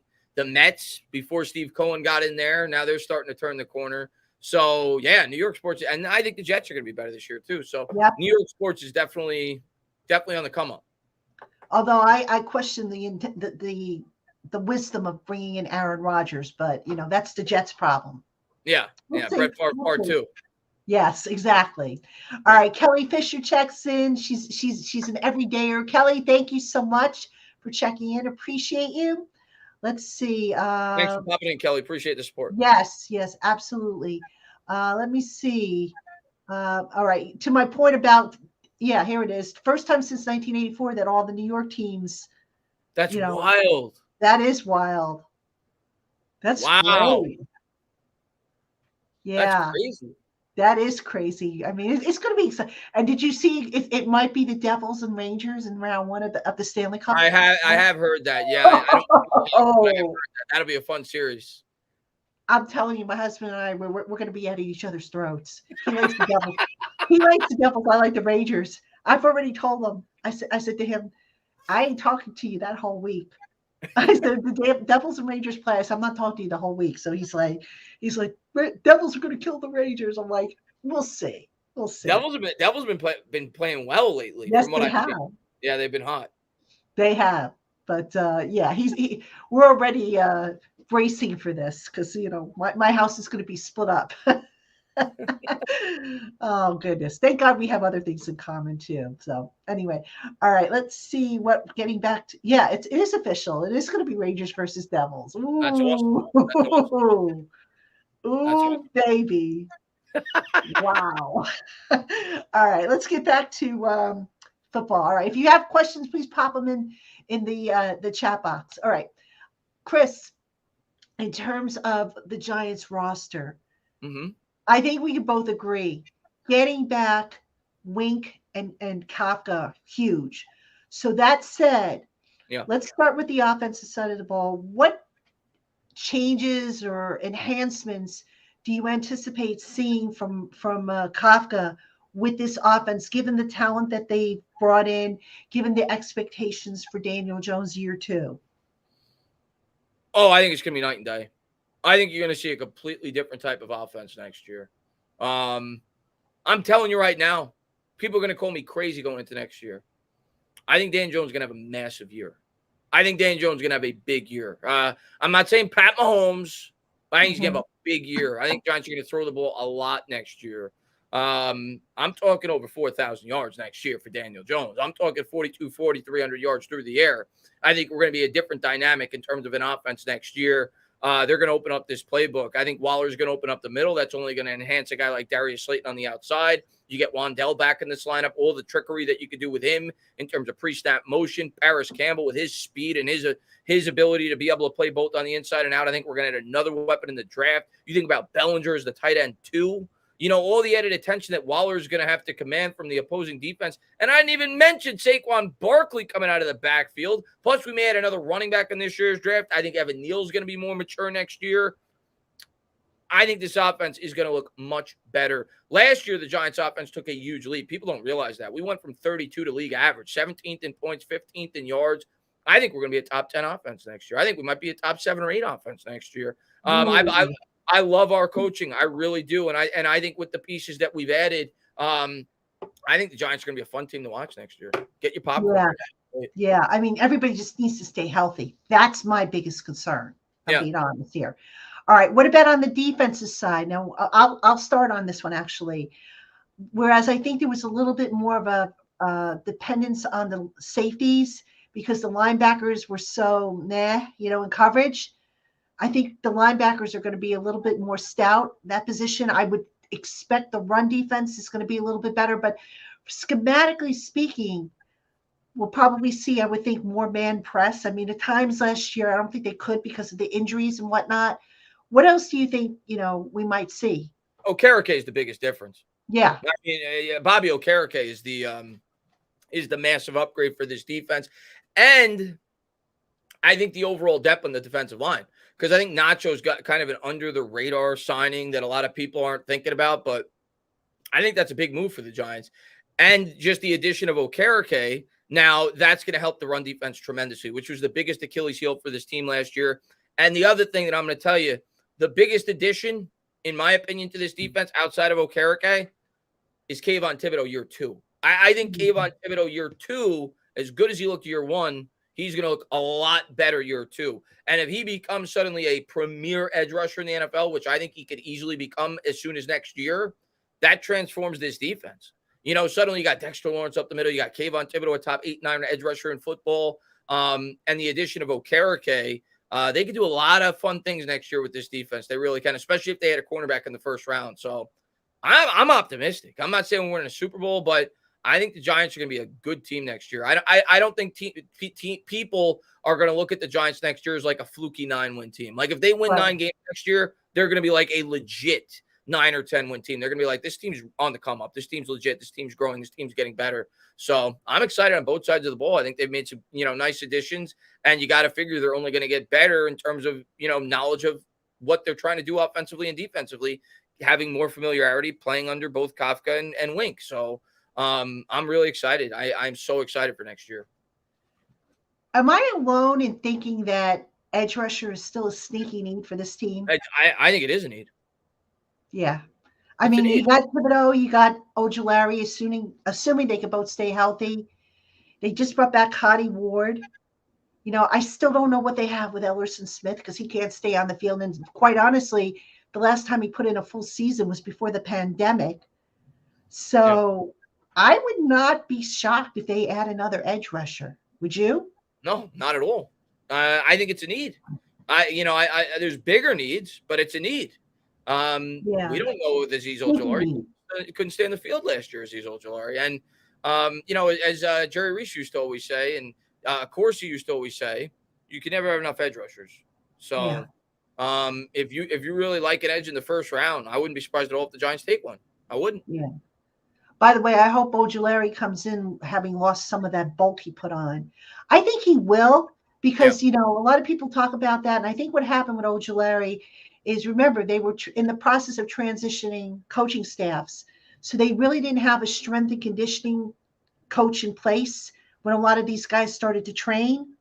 So I think now that they have that in place, maybe we see, a change, if you will, in how some of these guys look. I would hope at any rate. Also, I would hope with the strength and conditioning coach now in place, some of these soft tissue injuries that they had start to go down. And that's a question I also want to, ask. We talked about that. Yeah. I talked about that in the press conference, and I'm no mathematician, okay? But Joe Shane said that soft tissue injuries were down by 200%. And when he said that, I'm like, how are they down by 200%? Like, how does that? I don't know how the math works. But he said that soft tissue injuries were down by 200% last year. We've got Brian Dable on Monday. Spoiler alert. Monday we're doing video calls with Dable and the players. I don't know if this is a Shane question or a Dable question, but that's a question I'm going to bring up. Spoiler alert. I'm going to try to, and it's assuming I get called on to ask a question. So, because I'm curious to know what they're changing up. And I'm also curious to know, there were some soft tissue injuries, calves were a big problem last year. ACLs, they happen, you can blame the turf if you want, you can blame whatever. But the calf just seemed to be the injury of the year, if you will. It just seemed like every time you turn around, somebody had an injury. So that's soft tissue. And I just want to know what they discovered, because I know they looked into it. Yeah. And I don't know what Dable's going to reveal, but it's a question that I do intend to ask, assuming now that I put it out there, not that anybody, I don't think any of my colleagues are watching, but watch somebody steal the question from me. So but you guys heard it here first. It was my idea. So they watch you. I guarantee they watch you. Nah, I doubt it. Hi, Jordan. Hi, Art. Hi, I doubt hi, it. Pat Leonard. I don't like you, Pat. I don't like you, Pat Leonard. Sorry. You like the right Pat, right? I like you, yeah. But he's got his own YouTube channel too. I saw. Yeah, he does. I think he's working for the Bleed Network, if I'm not mistaken. But okay, is he? Yeah. I mean, everybody's doing a podcast. That's the way it goes. So I just worry about my podcast and giving you guys, a nice mix of guests, opinions, live streams, which you all seem to love. So I just try and bring you all the best that I can. But all right, let's get to some of these questions. Jonathan Peck, what's the word on Ashawn Robinson and Deion Jones? Jonathan, they don't have money to sign these guys right now. So these guys, Ashawn Robinson and Deion Jones, they came in for visits. They got the preliminary stuff out of the way, but I think you're going to see, especially after the draft, you might see some guys get cut. You might see some movement with some of the salary cap issues. Right now, they don't have money to sign these guys. So that's basically where things are at. But, keep in mind that with these free agent visits, they can come in and they can have a conversation. They can go, put the guys through physicals and all the stuff and say, look, we don't have the money right now, but we anticipate we're going to have the money coming up. So, for example, I know they're working feverishly to get Dexter extended. Once they do that, they're going to open up a whole swath of money. So maybe that's when you start to see another round. I think that's essentially what's going to pay for the draft. I think it's going to be Right. Dexter's extension. Well, it's going to part of it's going to pay for the draft. Yeah. They're going to open up a lot of money once they get Dexter under contract for a long-term deal. The draft right now. Knock that down to like 5 or 6. Right. They extend them. So that's going to take care of itself. And then, also you're going to see guys that get cut. You're going to see, different stuff. Like I said, I think they're going to try to get Leonard down, but I get the impression that if they don't, they'll just roll with it. They're going to have to make some moves. Obviously. Yeah, I've seen people talk about that they may trade Leonard. I don't see that. I don't see it either. Here's the thing. What are you going to get for him? I mean, I think Leo's a really good player, but look at his salary. Look at his age. He was dinged up last year. Have you seen the defensive tackle market this past year? Did you see what Dalvin Tomlinson got? So if you're the Giants, why not just let him play out the year and let him sign next year for $20 million? Because somebody's going to give it to him with what these DTs are getting. I mean, my God, some of the contracts these guys have gotten. Let him get $18 to $20 million next year. Collect your 3rd round comp pick rather than trade him for a 5th or 6th round pick. I don't see it. I think Leo plays out the year with the Giants this year. I agree. And that's a good point. Everybody who's saying, oh, trade Saquon, trade this guy, you get the comp pick. Yeah. The comp pick is going to be higher than what you would get in the trade. Yeah. We're not going to spend crazy next year. Absolutely. All right. Bill Maxfield asked if we talked about the new turf. We actually did at the start of the show. We said a prayer and a rest in peace to the old turf. But yes, the new turf was installed. Looks beautiful, by the way. So we'll see if it makes a difference. Now, for those of you who don't know the difference between the old turf that they had and the new turf, just real quick, the old turf was what's the word? It was like a net. So the blades of grass were like nets, and they were designed to rip apart. And sometimes what would happen is cleats would get stuck in that. Whereas the new turf is monofilament. So, it more closely resembles real grass. You're not going to get your cleats stuck in like a net. So think of like, the old turf was like a bunch of little nets, because the idea was as the grass expanded or broke apart, it expanded and became thicker. Yeah, also, actually, with painting too. I think I still have the picture. Maybe I had a picture, and MetLife put a picture up too. Yeah, it's significantly different. You could be like, it's also bright. Well, it's brand new, so it hasn't been worn out from the sun or anything like that. Yeah. So, but yeah, MetLife put out a picture, and I also saw it with some other people put it out. But yeah, the new turf is supposed to be better. And I had read, there's a site, and I know I linked to it on Giants Country because I did an article on it. But there's a link if you want to see that explains the difference between the different types of turf and the advantages of monofilament versus what they were using before. I can't remember what the term was, but yeah, that was. I actually did a video on that. And I did a little bit of research, and so basically the reason why they had the previous turf was because it was more durable. It lasted longer, and that's why a lot because the blades were split. Yeah, the blades were split, so this costs more because you have to repair it more often. Yeah. But in terms of preventing injuries, this is proven to be. I think it was, if I remember correctly, I think it was like. I think the article said 2 to 3 less injuries, lower body injuries happen on average per stadium that has our turf compared to the previous type of turf that we had. Right. Which is huge. That's a lot. Yeah. Oh, absolutely. So, I mean, we'll see. We'll see if the turf, makes a difference. I know the Giants, I want to say, led the league in ACL injuries last year. They do every year.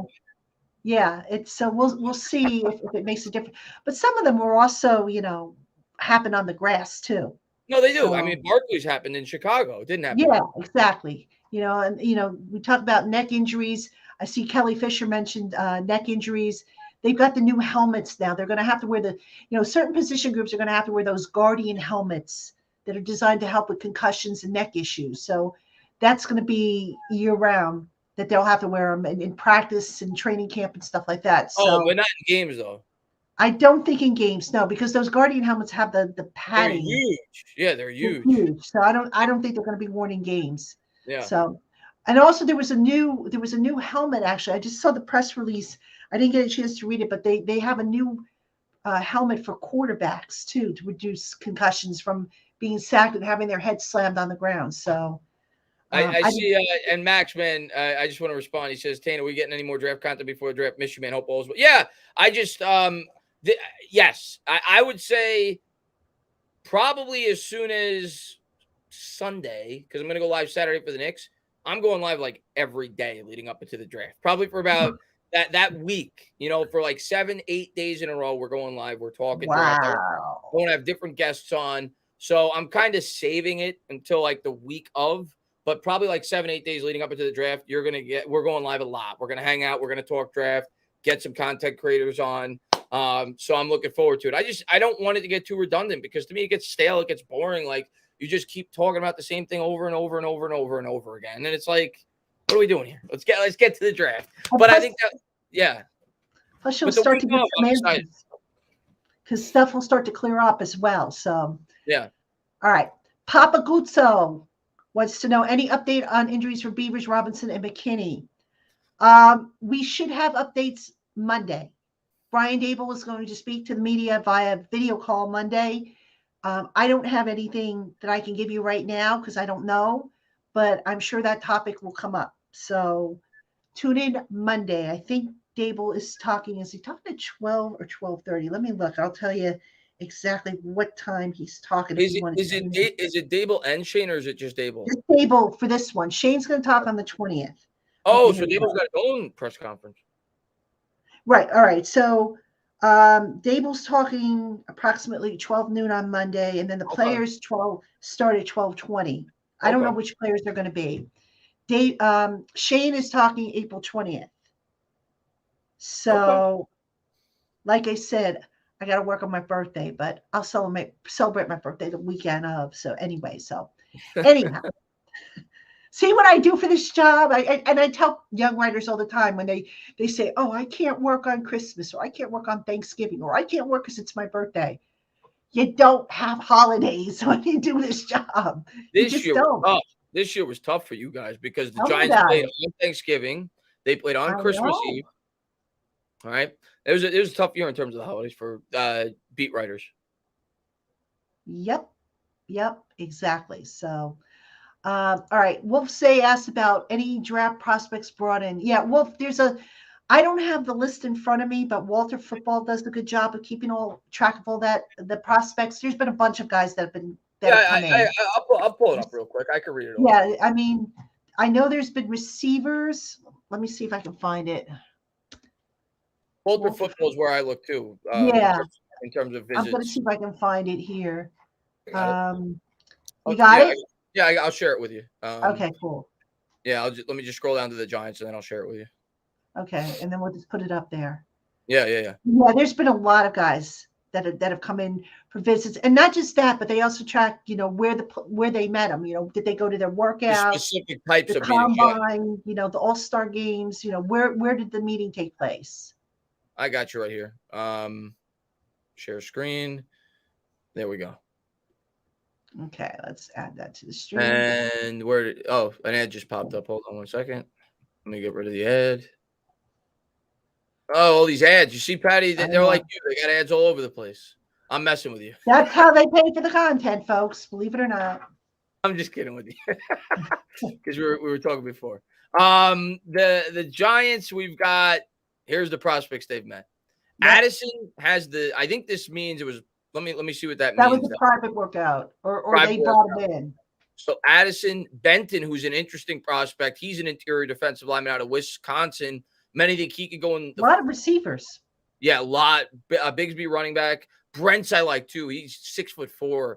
He's another cornerback that I could see as potentially being interested. Brown's a safety. He's more in that 3 to 4 round area. Buchanan out of Delaware. Clifford. So see, like they're all over the map. Like there's like some 5th round guys, 6th round guys, 3rd round guys. So they're all over the map. DeVito, Dexter, Payne Durham, the tight end, Zay Flowers. There's another big wide receiver. Derek Hall, Hendon Hooker, Hyatt. There's another guy that could potentially be a target in the 1st round, if not the 2nd. I can't pronounce this guy's name, but he's out of Princeton.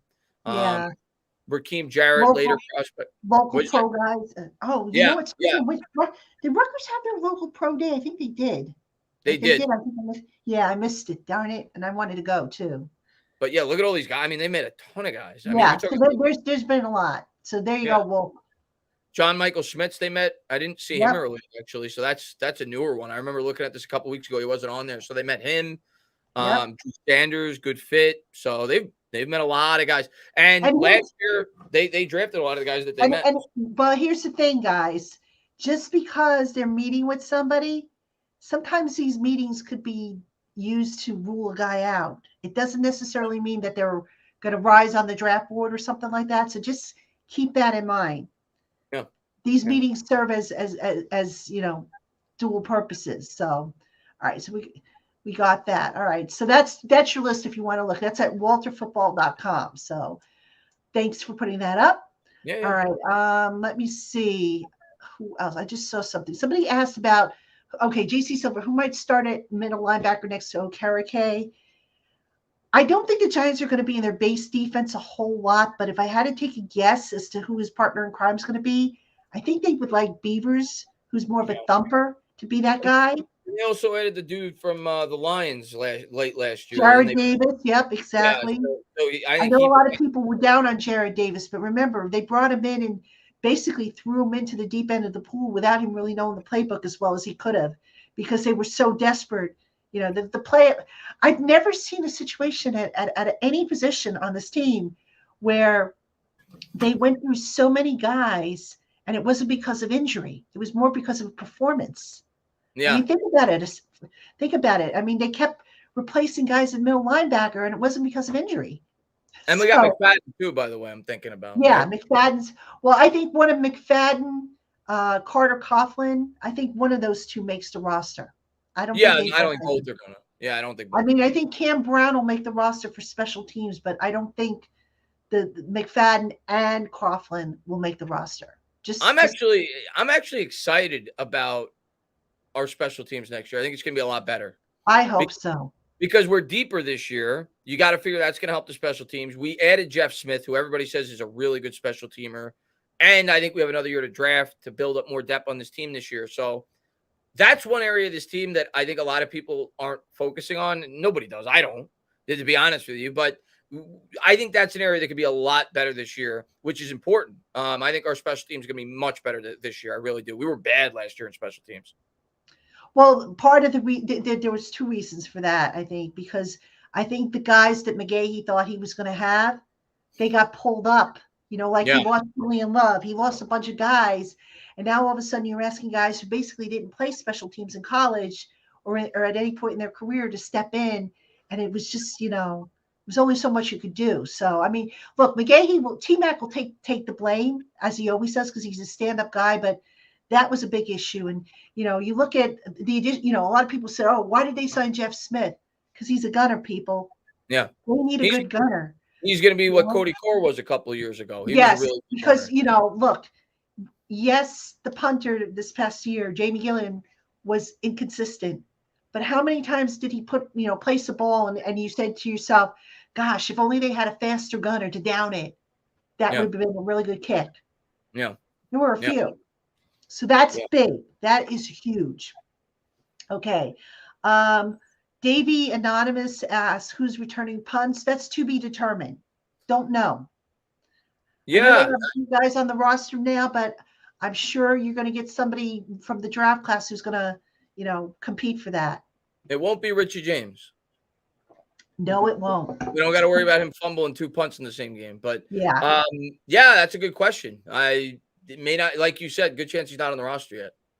Yeah. Could be somebody taking the draft.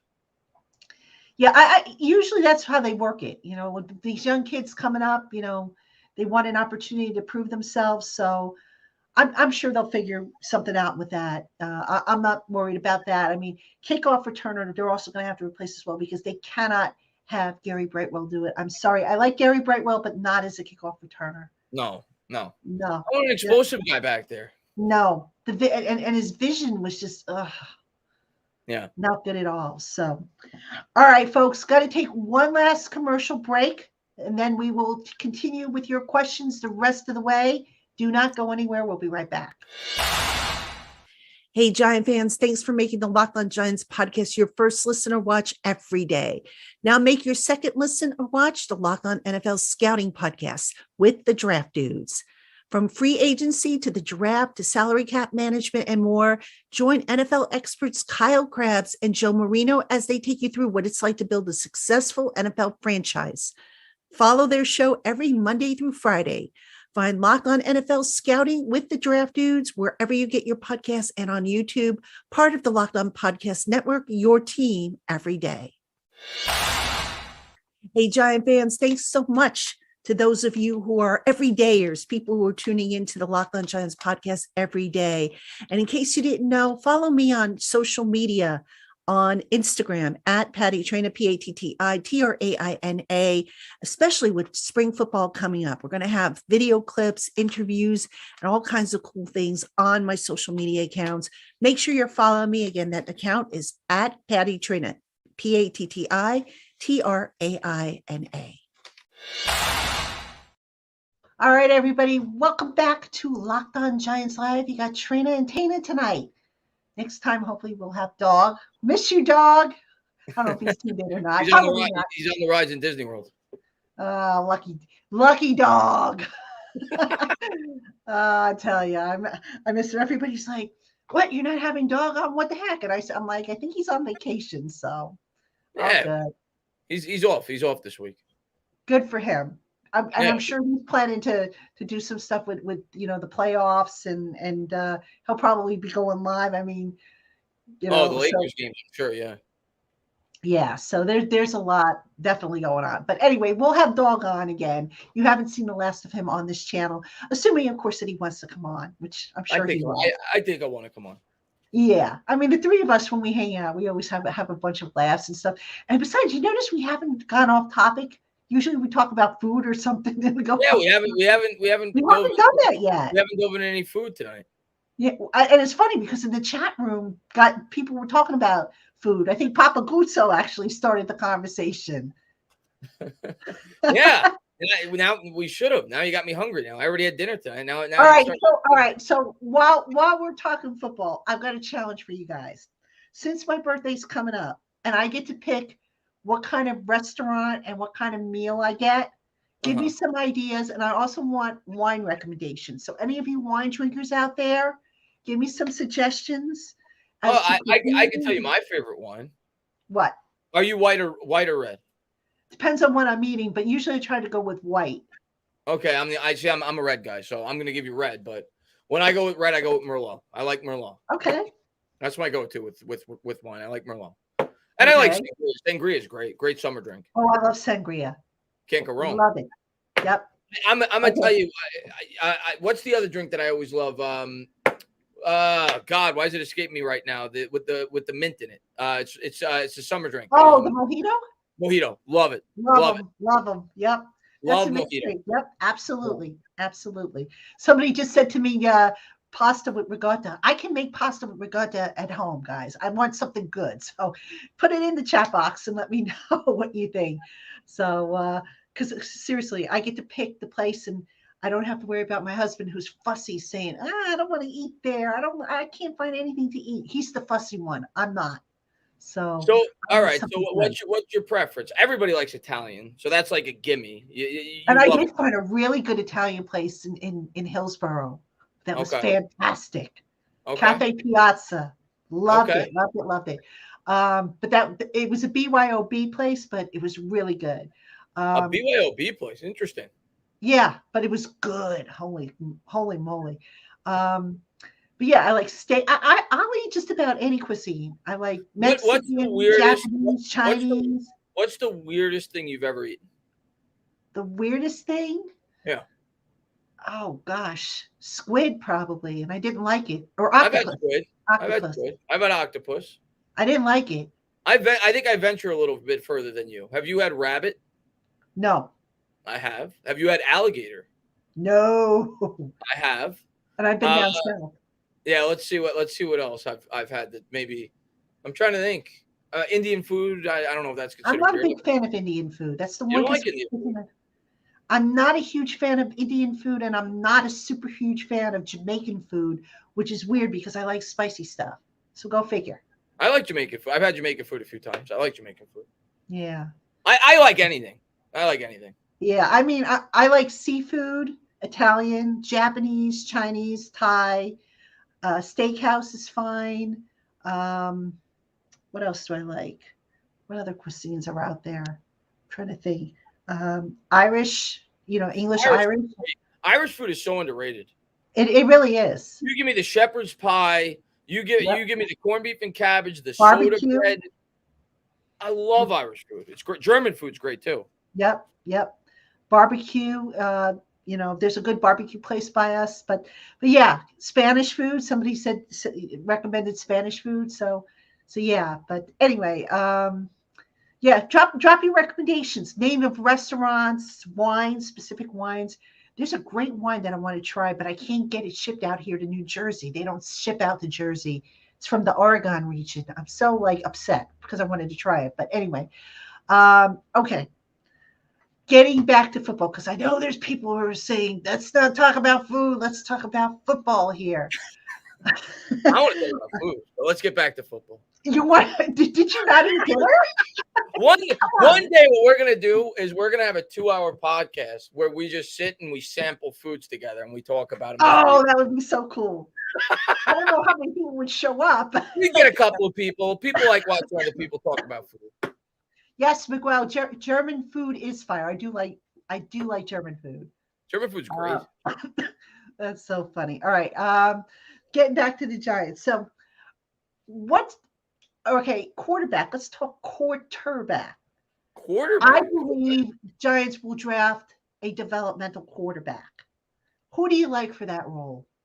Well, they brought in what's his name? Why is the name escaping me? Let me pull. I like him. Hooker. Nope, not him. I didn't know they brought in Duggan though. They brought in what's his name? Hold on. Now I'm gonna cheat. Check Walter Football. I know who you're talking about in the names. I've seen a lot of people link him to the Giants too. I'm gonna find it right now. Hold on. Let me get back there. I should go find my list here. Mock draft, NFL draft. They brought not DeVito, who actually I think played for Syracuse a couple years ago, but now he's out with Illinois. Not him. That's not who I'm thinking. Not Hooker. Where is he? Not Richardson, obviously. Where's the visits? Clayton Tune. That's the name. Yes. That's the name I've heard by a lot of people as a guy that potentially could be a good fit as like a backup quarterback for the type of offense that we want to run. And they did bring him in for a visit. So yes, I wouldn't be surprised if we go with him and say like the 5th or 6th round is a late round quarterback. Yeah. I don't know where he's projected to go, but I've heard him a lot. And we brought him in for a visit. Yeah. I'm curious to see who they pick because I know a quarterback is coming. I don't know what round. You know that. I'm pretty. Let's put it to you this way: I'm 90% sure there's going to be a quarterback in this group. And I'm 90% sure by the first incompletion that Daniel Jones throws in the first preseason game, 90% of the fan base is going to be calling for that guy to start. Probably. Oh, goodness. Where do you think they'll take a quarterback though? Day 3, right? Oh, definitely. Like I could see in the 7th round if they keep all 3 of their 7th round picks. 6th round, 7th round. I don't think 6. I think 7th. You think that late? Yeah. I could see that late. Yeah. Okay. I mean, and if they don't, then they're going to sign one. I mean, because you got to replace Davis Webb, and I think you're going to put one on the practice squad. So makes sense. I mean, obviously you're not cutting Tyrod. You don't save any money by no, doing it. but see, So, yeah. we talk about money, and of course I just closed over the cap, but let me pull this back up. We talk about money and where are they going to get money. So let me just see something with Tyrod here, because I was talking with somebody, and we were trying to figure out where the Giants could get some more money if they don't reach a new deal with Leonard and with Dexter. Tyrod has a $6.9 million cap hit. Yeah. If they cut him, let's see, what do they got? Save So if nothing, he's like preview first cut, they only save 1.375 with a 5.5 dead money. But if they make him a post-June, they save 2.7 with a 4.125 million dead money. I don't know. That's not enough to Keep move the them. needle Just for keep me. them. Because Yeah, somebody suggested to me that maybe they cut Tyrod Taylor and replace him with a draft pick. I don't think they go that direction. No. To me, Taylor's valuable. I mean, Yeah. not that he's going to save your season, but if Jones goes down for 2 or 3 weeks, like we've been used to, and not so much last year, he's a guy that could at least keep you afloat and maybe steal a game. You know, you get rid of him and you bring in some 7th-round rookie, you're looking at a potential Jake Fromm situation again. So, no, I want to. If you're only going to save peanuts, you might as well keep him. He's a good backup. Right. Exactly. Yeah. I mean, if you're going to save money, let me see. Somebody said extend Adoree Jackson. I'd be shocked if they extended Adoree. I really would be. Because, I mean, all right, I'm looking at where they could potentially get money. Maybe they can look to lower Glowinski's money. I don't know. Maybe he gets lowered because he's got an 8.35 million cap hit with a base salary of 4.65. So maybe you look to get money there. Let me see where else. Tyrod Taylor, like I said, 6.9 million. But he's got guaranteed money in there. So maybe you extend Tyrod and you lower his 5.45 million base salary. I wouldn't be opposed to that. I wouldn't be opposed to that. So Glowinski and Tyrod Taylor would be 2 spots. Maybe you look to get money. They could cut Darnay. That would save. Let's see what Gano has. He's got a 3.75 base. You could probably do something with Gano if you wanted to. I mean, not a whole lot, but if you really needed somebody. They've already done Waller. Now, somebody asked about Darnay Holmes. If they cut Darnay Holmes, this is interesting. Yeah. They'll save 2.743. I could see it. And only get hit with 197,000 dead money if he's a pre-June. If he's a post-June, what do they save here? With Darnay Holmes, they would save all right, it would be the same amount. Yeah. Because Darnay Holmes, I think, is entering the last year of his contract. Yeah. So it's I the think same Darnay amount regardless. I don't know if he's going to get cut before training camp, but I think he has to have a really good camp to make this team. Yeah, I don't think he's a slam dunk. So that's a possibility to get money. Because, I'm just looking, where can the Giants get money? They've got to get money. All right. Could they get money from Matt Peart if he doesn't make the roster, I suppose, but it's not going to move the needle. I'm just looking here. Shane Lemieux, they could probably get some money if he doesn't make the roster. Just not a whole lot. I think, like I said, I think you got to look at Glowinski and who did I say? Glowinski, and who was the other one? Taylor. You could probably look to lower those base salaries. And Dex. I think the extension. It's right. But I think what you want to do, though, if you're going to prioritize, do Dex first, because that'll open up all kinds of money. Yeah. And then if you need additional money, then you do Glowinski, you do, who was the other one I said? I said Glowinski and Taylor. You could do those two. Yeah. Taylor, I think you would have to extend. You would have to extend Taylor, but Glowinski, I think you don't have to extend him. Let me just double check here. I think he's under contract, or does he have avoidable?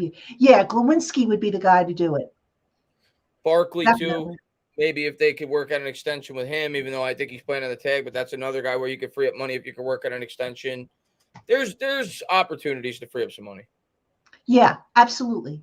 Absolutely. Yeah.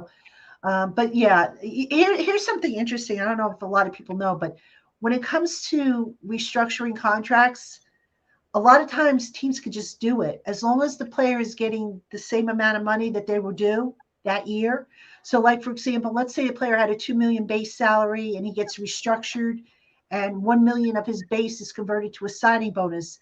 As long as he gets that money up front and it equates to what he was due or what he was promised, the team can just go ahead and do it. Where it gets sticky is when you have to extend. Like a guy that has a voidable year, for example. That's where it could get a little sticky. So, Amazing Guy says, hell no to extending Glowinski. But, again, I wouldn't do that as my number one option, but it's something they could stick in the back pocket. I personally think Taylor's going to be the one because you got to look at guys that have big. I didn't think about that, but that makes sense. You got to look at guys that have big base salaries. Those are the ones that are likely going to get, because I'm looking at the base salaries here. All right. A lot of them are Paris Campbell 1.4, Okereke 1.9, Waller 1.1, Slayton 1.4. So look at the guys, Taylor 5.4. That's a candidate. Glowinski 4.6. Dexter 12 million, 12.4. I suppose you could do a Dory Jackson, but I have a feeling they won't touch him. Daniel, they're not going to touch since they just gave him a new deal. Leonard would be an option. So, I mean, they can get money. It's just Taylor makes sense. I could see Taylor. That makes sense. At this stage in his career, he's not really a backup that is looking for a starter's job. Next year, he's a guy that knows he's a backup. So he'd probably be willing to take an extension to assure that he had a job next year. I can see that making sense. If it could save you $3 or $4 million on this year's cap, that can make sense. Yeah. I didn't think about that. That makes sense. It's going to be tight. It's going to be tight again, but not as bad as it was last year. Last year, God. I don't know how the heck Shane got through the year without touching the Holidays contract. Yeah. That was impressive. Yeah. Last year was a disaster. We're fine. We're fine right now. I'm not worried about it. Oh, yeah. And a lot of people say, we're going to be fine for 2025 or 2024 rather. Guys, don't get too excited about the cap space in 2024. It's going to Dex. It's going to Thomas. It's going to, it's going to be to keep our guys. It's going to go down. It's going to be to keep our guys. Don't get too excited because I see that. I see people say, oh my God, the Giants are going to have over 115 million in cap space. No, they're not. No, they are not. I'll look at it right now. Even right now, after the Jones contract, right now we still have projected 136 million in space. But like you're saying, that's before any of the draft picks get signed over the next 2 years. That's without the Andrew Thomas extension. That's without the Dexter Lawrence even being on the books because he's not on the books for next year right now. That money's going to go fast. I do think one thing I think the Giants are going to do next year, if the Giants play well this year, if they win 11 games, they make the playoffs, they show progress, I think they're going to spread Jones's money out more. I think they're going to take that 55 and they're going to say, all right, let's back another 15 up into the future because we know we want Jones to be here over the next couple of years anyway and free up another $15 million or so next year and really have a go at it in 2024 and really swing for the fences. Like if they have an improvement off last year, I think they're going to be more aggressive going into 2024. Yeah, I'm with you on that. I mean, so overall, the cap, also look at the dead money. Because that's another thing that I look at. And the Giants with dead money, let me see, what do they have? I know it's a lot, but is it the most? They have 22.7 million in dead money. By far not the most. The Bucks look like they lead with 75.3. I think they're the leader. Is that for this year or next year? That's for this year. Dead okay. cap space this year. Now next year, no, I don't think the Giants have any dead money on the books yet. No, they don't. But they will, because as they cut guys in training camp, they'll you always have dead money. But that's the other thing. You want to keep that dead money to a certain percentage of your cap. And I think Shane is, this year he had to rip off a few more bandages, but it's gonna come down, and they're gonna be in a lot better shape, even more so next year, I think. Oh, I can't wait! I can't wait for next year. I can't wait for this year. coming up, but the following year, I think we're going to be really good. Right. Let's see. Galladay killing us. Could have had a wide receiver 1 this year. Galladay, God, worst signing, maybe the worst signing in Giants history. Galladay. Yeah. Awful. Yeah. I mean, Galladay. And remember how we were all excited about Galladay? Of course we were.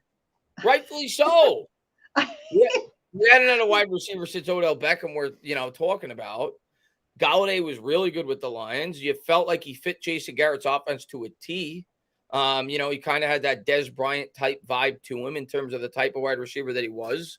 So you said, oh my God, this is a really good fit. And I mean, we know how it turned out, but that was a disaster. Yeah, it definitely was. But, listen, at the time, like you said, well, you see what bothered me about the Galladay signing in retrospect? Actually, what bothered me about all the signings they made that year, all those guys had some kind of recent injury issue. And it was it was the opposite of the approach they had taken the year before. Yeah. So yeah. why would you get, and it's interesting because Shane kind of did the same approach with guys coming off injury. Paris Campbell, who has a recent injury history, Waller, that kind of makes me a little nervous. I'm not going to lie. The difference is, though, Campbell's a 1-year deal. Galladay was 4 years, $72 million. And but that yeah, was a front-loaded contract too, as I remember. Yeah. Yeah. Yeah, Stanley. Stanley says, when you covering the Knicks? I'm doing the Knicks game on Saturday. So I'll be doing all the playoff games. I'm looking forward to it. Thank you guys for being here. I appreciate it. Who did they play? Cavs. Okay. It's a good matchup because the Cavs' best player was the guy that every Knicks fan wanted to sign this offseason, and the Knicks ended up, letting him go to the Cavs. So Donovan Mitchell taking on the Knicks. I'm looking forward to it. All right, here's a question from Playoff P. Which was worse, the Galladay or Soldier signing? Ooh. I'm going to say the Galladay. Because Soldier, I understand why they went with Soldier. I understand why they did both, but I agree. The Galladay was Soldier, I'm going to go with Galladay. I'm Soldier sorry. at least gave us – Soldier was actually good the second half of his first year. Yeah. The first half he was bad. The second half he was actually really good. And then he had the thing with his kid. And then, and then COVID. So, I mean, Soldier was a horrible signing. I'm not sticking up for the signing, but I think it was not nearly as bad as Galladay. Mm-hmm. Yeah. And Galladay to me never looked right. Yeah. Coming off that hip injury. Yeah. So, I mean, and like Amazing Guy says here, Soldier was an improvement over Flowers, which was a big bust. Speaking of busts, who's the bigger draft bust in your opinion? A recent Giants draft bust, Flowers or Tony? Oh, okay. I'm going to give my argument for both. Flowers was so bad. I hated that pick with a passion. Here's the thing with Tony. At least Tony turned into Darren Waller, right? Because we got the pick for Tony, and then we flipped it for Waller. But by the same token, you could say had we never traded down, we could have Micah freaking Parsons. So I don't know. That's a tough one. Tony was a really bad pick too for the Giants. So obviously we didn't get anything out of him, but at least he turned into Waller. So from that standpoint, I think I will go that Flowers was the worst pick because at least we got Waller out of Tony. All right, DeAndre Baker. Let's throw him into the mix. Now, to be fair, and I try to be fair, folks. I'm not trying to defend anybody. I'm just trying to be fair here. When the Giants drafted him, there was nothing in his profile that suggested that he would run afoul or allegedly run afoul the way things worked out with him. Mm-hmm. That being said, some of the concerns I had is there were reports about his work ethic not being what it needed to be. There were, when he was drafted, I had veterans tell me that he was not exactly the model worker. I had veterans tell me that he was, that they would try to help him and he would be like, I got this. Like he had all the answers. Right. So that to me was a problem. And then, of course, he got benched and he had the attitude and everything like that. And, there were guys that tried to help him, you know, but you put him in that mix, that Flowers, Baker and Tony mix. Who's That's the bad. worst of the three? I think I'm going to go with I gotta go. I gotta go with Baker. I'm going to go with Baker. I'm going to go with Baker. Traded up. Yeah, I'm going to go with Baker. Eli Apple's a bad pick too for the Giants. I hated that pick too. Yeah. Oh my gosh. If I go back in time and do a redraft, think how good of a draft that would have been. If the Giants would have just taken, because there was a lot of options there. If you look at some of the wide receivers that went in that draft, DK Metcalf went in the second round, Deebo Samuel went in the second round, and A.J. Brown went in the second round. So think about this. If we took any of those three with DeAndre Baker's pick, with Dexter Lawrence and Daniel Jones, that might have went down as one of the greatest drafts in New York Giants history. Had they taken A.J. Brown instead of DeAndre Baker, right? Because Dexter Lawrence now looks like a great pick. Daniel Jones looks like at least a good pick. And a potential franchise quarterback. Like, think how great of a draft that could have been had we taken DK Metcalf or Deebo Samuel with that pick. Whew. Would have been a wild draft, right? Wow. Yeah. Would have been an awesome draft. Yeah. So, yeah, that pick, because they traded up to get him. And then, that pick not working out. I mean, whew. Yeah, you're right, though. The Eli Apple pick, I had Eli Apple on the second day. I think I had him as a second or third rounder. I forget what it was, but I know it was a second. And when they picked him, that was the knee jerk reaction, right? Because wasn't that the draft? Leonard Floyd was in there. They wanted Conklin. They wanted Conklin, right? And everybody knew what the Giants were going to do. Everybody. It was the worst kept secret. Yeah, that was a horrible pick. The Evan Ingram pick didn't work out either. They never used Evan right, though. No, he's a good player, but I wanted an offensive lineman with that pick. Yeah, I did too. But, Evan, to be fair, nobody could figure out. The coaches that they had never figured out how to use him properly. Yeah, I mean, he had a great year last year for Jacksonville. I mean, look at what, Doug Peterson's using him properly.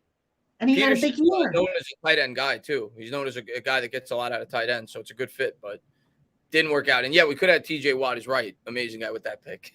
Or Ryan Ramczyk, who turned out to be a really good guard for the Saints.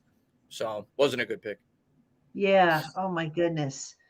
But, yeah, if you're going to take these guys, you got to know. Well, listen, the turnover in coaching didn't exactly help either. When you have a different staff coming in every other year, that destroys a franchise. The second we fired Shermer, not that I'm saying he didn't deserve to be fired, but the second we fired Shermer, I was nervous because for Daniel Jones, I was nervous because then you're bringing and that was a mistake to do that as quickly as we did, because I think that screwed up everything. That screwed up Jones's development, screwed up everything, and I think we're finally coming out of it. But yeah, you need some stability. I think we finally have it, but that was a trap for the Giants for a long time, constantly firing coaches. I think we finally got it. I think we got our guy that's going to be here for at least the next 5 years with Dable and Shane. So yeah, that's why I'm excited. I think we finally have that magical pairing. Finally, yep. Which is what they should have done right from the get-go. Mm-hmm. I mean, you go back to when Coughlin left, and I felt at the time, I'm like, okay, you're keeping Jerry Reese, but you're getting rid of Coughlin. Yeah. And you're keeping Eli. To me, it just seemed like, okay, a leak sprung here, so let's plug this leak, but we're okay over here. Then all of a sudden, a leak is springing over here. It's like, just strip everything off and just put a new protective barrier so you don't have these leaks springing. And that's basically what they did. Yeah. Now you can make the case, well, they inherited Daniel Jones from the previous regime. Okay, well, Daniel was kind of a toss-up. You didn't really know what you were going to get from him because he didn't have stable coaching. Think about this, though. Whenever anybody destroys Daniel Jones from here on out, all these Twitter GMs, all these guys that think they know more than everybody else, think about this. Daniel Jones now has had 3 different head coaches, 2 of which never had anything to do with him being here, go to bat for him. He's had 2 different GMs go to bat for him. There's got to be something they know in that building that a lot of these Twitter GMs don't. There's got to be something because, Joe Schoen ain't putting his neck out on the line unless he believes in this guy. Same thing with Brian Dable. Same thing with Joe Judge, right? He's got a great work ethic. He's highly respected. He's not afraid to bust his tail. Do you think Daniel Jones is going to break out this year? Do you think this is finally the year that he breaks out? I think it could be. And the reason for that is the other thing is you had coaches that didn't really collaborate as much with Daniel as the staff is doing. Yeah. So, they might say, hey, Daniel, what do you like to run? Or what do you think we should run this week? Oh, I think we should do A, B, C, and D. Okay, thanks. And then next thing you know, they're doing X, Y, and Z. It's like, well, why did you bother asking? Right. It made no sense. If you're going to ask for the guy's input, shouldn't you use it? So, and then you're asking him to do things that aren't to his strength. You took away the deep ball, for example, and then you're using the excuse, well, the offensive line stunk.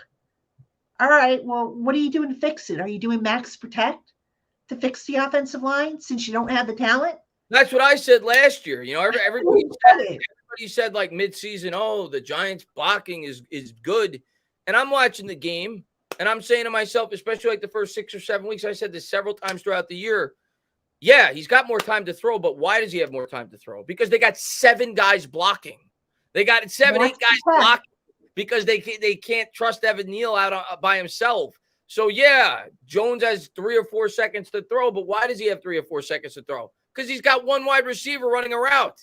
So, you know what I'm saying? So, I want to have a team where I can run 5 wide and trust my offensive line to be able to give Daniel Jones enough time to throw the football. So, and I think we started to see that a bit towards the end, but we got to get Evan Neal right. I think once we get Evan Neal right, that's when you could really open up this offense, because once you could trust the bookends, that's going to help the middle, because those guys will be able to help one another. And then that's going to allow us to open up this offense. But that's why I think Evan Neal's the huge key this year, because if he could do his job, you don't need 2 or 3 extra blockers to stay in for Daniel Jones to be able to make his reads and throw the football. And you could have an extra 2 or 3 guys running routes. So, that's what I'm excited about this year, if Evan Neal could take that step. And to your point, I had Willie Anderson on the show last week or the week before. I forget what it was, but it was recently. Willie Anderson, former NFL offensive lineman, who has been doing some training with Evan Neal. So if you haven't checked this interview out, folks, I think you'll want to check it out. It was a really good interview with Willie. I'm going to see if I can find it on my list and link it in the chat box here. But Willie basically made the point that Evan Neal played left tackle in college, and now he comes to the pros. He's playing right tackle. He goes, everybody thinks it's just boom, it just happens. He goes, it takes time, and they never developed a comfortable stance for him, and that was something that Willie was working on with him. So I just linked the interview with Willie Anderson in the chat box. Highly recommend you check it out. Was he the guy that I saw videos with Evan Neal was working with somebody? Was that who it was? That was him. Oh, that's awesome. You got him on the channel? Yeah. Once I saw that, I immediately reached out and I said, hey, would you come on and talk about, and he was great. He was fantastic. We talked about leverage. We talked about, the stance, and the beautiful thing about it is that Willie worked in cooperation with Bobby Johnson, so it's not like, sometimes, and this is a problem sometimes with some of these guys who go off with their own individual trainers. The trainers don't touch base with the coaching staff to find out what they want. So the trainers might teach them to do one thing, and the coaching staff is like, no, that's not how I want it done. I want it done this way. So that, that's something that, Willie and Bobby Johnson stayed in contact. Now, I don't think Willie worked with Evan, for weeks. I know he worked with him here and there, but trust me, folks, there's going to be a difference in Evan Neal based on what Willie was able to share. And they're determined to get him right. And I think they will. They get him right. That's the key to me. We everybody talks about the weapons, and I get it. I want the weapons too. I've been pounding the table for it. You get him right, that opens up everything. And that's what's going to allow this offense to really open things up, is if he could take that big step. And if he does, I'm telling you, this Giants offense next year is going to be a force. I'm telling you, they're going to be a force next year. So I'm hoping Evan Neal takes that step. He's the key factor next year for me. And obviously health, health. But I'm excited. I'm really excited for his growth. Yeah, because I mean, if he doesn't work out, yikes. Which, by the way, we talk about, just to go back to the draft, I wouldn't be upset if they take a backup tackle. I know they've got Tyree Phillips and they've got Matt Parrott. I'd like to get another. I wouldn't be surprised. I would not be surprised if they take another guy to be a swing tackle down the line, or somebody they can develop. I almost expect it. It might be in like the 6th or 7th round, but I almost expect them to take a tackle. I wouldn't be surprised if we leave this draft with 3 linemen, 2 interior and an exterior. I wouldn't be surprised at all. Just get me a center, please. Yeah, get me a center. Give me a couple of 300-pounders. That's all every draft, that's all I want.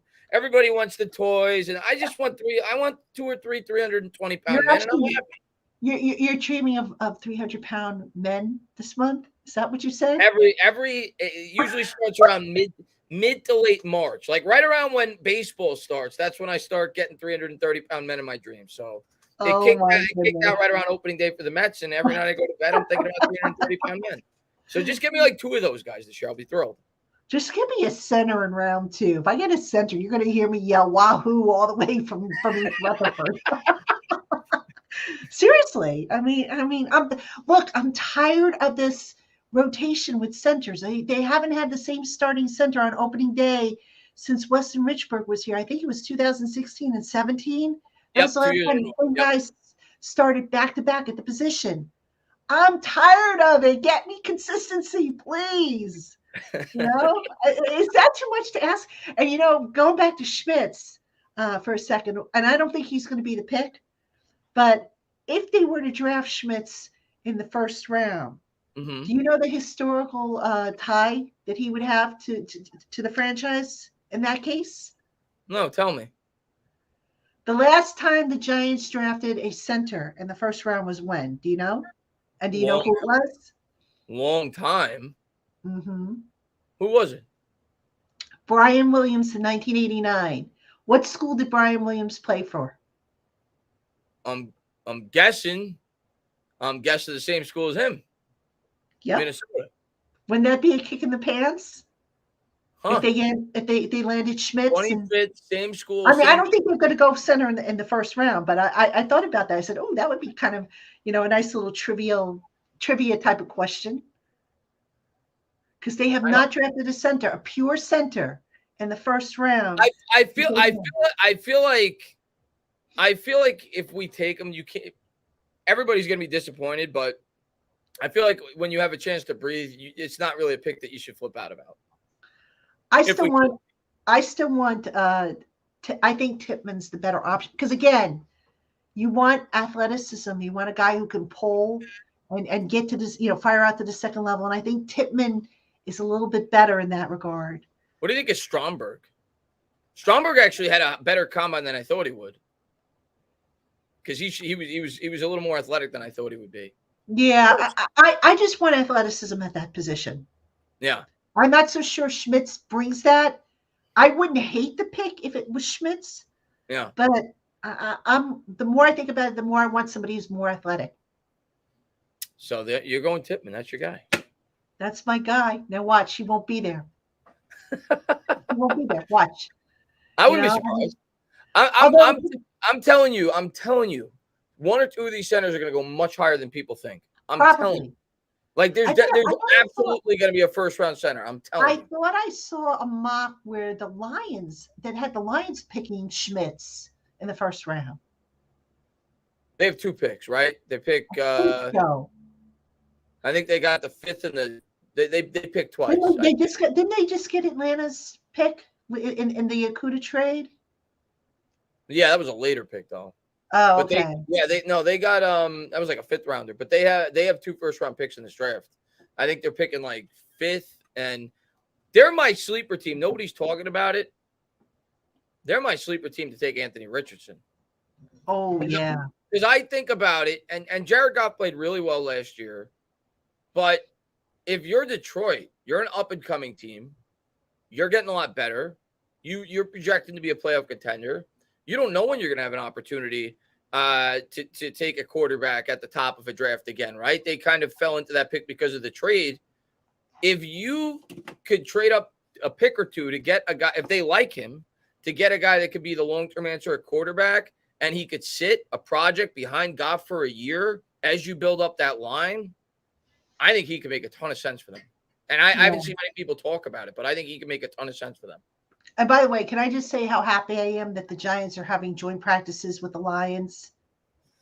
Yeah, the Lions, I think the Jets, was it? I read there were a couple of teams. Yes, yeah, that's going to be at Florham Park, that practice, I think. Yeah. But the Lion practice is going to be out in Detroit. So, that's going to be a road game for the Giants. So that'll probably be the opening one. And then I think the Jets are the following week. So they're going to be week 2. And then I think they finish up with the Patriots. I think that's the preseason schedule. I don't know the exact dates, but I think those are the 3 teams. But to your point about the Lions, I was thrilled for Dan Campbell. I knew Dan Campbell always wanted to, be a head coach. And Dan Campbell used to be a tight end here. He was actually a Giants draft pick. So I got to cover him back when he was with the team. I always liked the guy. And, I know he always wanted to be a coach. And, I was thrilled for him. He's flipped that team. That team is looking really good. He's old school. And I respect that about him. And it's funny, when he was hired, I wrote him a letter. I think I might have told you the story on the show, but I wrote him a letter congratulating him. And I said, listen, man, I said, I'm not supposed to root for a team. I said, but I would root for your team, except when you play the Giants. Then I can't do it. And he wrote me back a, wonderful letter. First of all, I didn't even know if he would remember me, and he did. And he wrote me back a wonderful note. And so I just want to see him do well, because I think they're going to win the North this year. Well, listen, with the Packers, in a transition period, yeah. And Minnesota, I mean, I don't know what's going on with them. I'm not sold on Minnesota. I think the Lions are going to win the North. I'm also not sold on Chicago, to be honest with you. Even Chicago's garbage. Chicago's garbage. They're making moves, but I'm not sold on that team. Yeah, I'm not sold on Chicago. Lions are going to win the North. I think they're going to win 11 or 12 games. I could see it happening. I'm buying into the Lions. Campbell is old school, and that's what you need more old school coaches, I think, in the league. Yeah. I think, at any rate. All right. JC Silver asked about Giants on Hard Knocks. Nope, not happening. They're not eligible. I think if you've been in the playoffs the last 2 seasons, you're exempt. Mara would never do it. Mara doesn't want to do it. It's interesting. Most teams, I don't get the impression, want to go play overseas because it's such a logistical pain in the tush. Yeah. And a lot of teams really don't want to do Hard Knocks, but somebody's got to do it. So I think last year the Giants reluctantly went overseas. That was the impression I got, at any rate. And they said, okay, we'll go overseas, but leave us alone about Hard Knocks. I wouldn't be surprised if that discussion, took place. Who's the candidates for Hard Knocks? Actually, I saw an article. I think the Jets, I believe, are one. That would be a disaster. With Aaron Rodgers there, that would be a disaster. The Jets would be one. There's 4 teams, and I can't remember who. Jets, I got it here. Jets, Bears, Saints, Commanders. Jets, Bears, Saints, Commanders. You can't. I know the rules are, if you've been in the playoffs the last 2 years, you're exempt. If you have a new coach, you're exempt, right? Yeah. So, or coach. Yeah, I think it's gonna be the Jets. Oh, I hope it's the Jets. I think it's the Jets. I hope it's the Jets. If they get Aaron Rodgers, I actually might watch if it is. If they get Aaron Rodgers, I mean, who's more interesting out of those 4? The Jets, the Bears. That's what they're waiting on. I think it's going to be the Jets. They've been Hard Knocks twice before, haven't they, with Rex Ryan? Yes. Yeah. Yes, they did it a few years ago. Yeah. Oh, I bet you Robert Saleh wouldn't be too happy if they end up on Hard Knocks. But, listen, from a selfish perspective, they get Aaron Rodgers, I think the media attention is going to swing over to the Jets, and that's fine. That means less crowds on a Wednesday and Thursday over at the Giants. I'm fine with that. Let them get the attention. I don't. I'm fine with that. Yeah, let them get the attention. I don't care. We'll just keep Yep. building the right way. Yep, exactly. All right, folks, we got a few more minutes before we wrap it up. If you have any other questions, pop it in the chat box. We got to just real quick, Tainah. I got to mention. Thank goodness this Odell saga is over. Oh. I mean, I'm surprised that he went to the Ravens. I'll be honest with you. I thought for sure he was going to the Jets. What? 18 what, mil. What drugs is Baltimore's general manager on? What drugs are you smoking? I have no idea. $18 for Odell Beckham? 15 million guaranteed, up to 18 million. The highest For a paid guy wide coming off of an ACL, 2 ACLs. The highest paid wide receiver in this year's class was $11 million a year before that. He's coming off 2 ACL tears. Are you kidding me? I don't get it. I think it's to make Lamar Jackson happy. That's the only thing that makes sense to me. Yep. Because Lamar probably pushed for it. He said, I want Odell. Give him whatever he wants to play here. And they're like, hey, it's a 1-year deal. Whatever. We'll rip it up at the end of the year. We want to make sure we keep Lamar Jackson. That's the only thing that makes sense to me. Ever since Ozzie retired, Baltimore's strategy for roster building has been a head scratcher. Yeah. Ozzie was great. Ozzie was the best. Ozzie was the Howie Roseman of his day. Yeah, he was fantastic. But I did not get this. I don't get this one. But I think it's is it DeCosta's the GM there now? Yeah. Unbelievable. I didn't get it. But I'm glad. I am so glad that the saga is over, because every week somebody would say, the Giants got to sign him. They got to sign him. They can't let him go to the Jets. They got to bring Odell home. No, they don't. You think if the Giants really wanted Odell, they would have made it happen. I mean, think about it. They would have found a way to make it happen. Yeah. They weren't going to pay him $15 million a year. What, you might as well take that $15 million and pay Saquon that. I'd be better, if it came down to Saquon or Odell for $15 million, I'd say pay Saquon that money faster. I agree. Oh, everybody, here's the truth about the Odell thing. If Odell Beckham had never played for the Giants before, he was the same caliber of player, he was a Jet, he was a Bill, whatever, never was drafted by the Giants, never played it down for the Giants. Giants fans would look at it objectively, and they would say, of course I don't want to sign this guy. Not for $15 million, but you get a portion of the fan base that has this emotional attachment to the guy because of what he did 7 years ago. And they're like, oh, you got to get Odell. He's a number one wide receiver. No, he's not. Not. Odell Beckham hasn't been a number one wide receiver since he left the New York Giants. And now he's coming up with 2 ACL tears. I get he looked really good in the Super Bowl, but come on. He's playing with McVay. He's playing with Kupp. He's playing with weapons all over with the Rams. So, no, that would have been a disaster. I'm glad that we didn't sign Odell Beckham. Disaster. Yeah. And I'm glad that's been settled. Because I got to be honest with you, I was getting tired of the same question. I was getting tired of people arguing with me. And I kept saying, I said, it's not happening. I remember I had a discussion with somebody, one of the national people, who kept saying Giants are going to sign Odell. And, not to be disrespectful to the individual, I was like, it's not happening. They don't have the money to do it. Yeah. And they said, oh, they used the Kenny Golladay money. I said, no, they won't, because it's not going to be that much. If you can sign for $3, $4, $5 million, sure, but you knew that was never going to happen. So it never made any sense. It wasn't going to happen. It's not going to happen. Not at that money. And when Odell said that the Rams offered him, I think, $4 million a year, and he says, oh, I need a lot more than $4 million. That right there should have been your clue that he wasn't signing here. Yeah. I don't get it. I mean, but look, I actually do get it. People grow attached to players. Yeah, I see it all the time. I was attached to Eli. Oh, you get attached to players that you fall in love with. I get it. Especially when players move on. Like I saw a lot of people say, oh, the Giants should re-sign Dalvin Tomlinson. I wouldn't have been against it. I didn't think his market was going to be what it was. If it was 8 or 9, I would have been okay with it, but not for 15.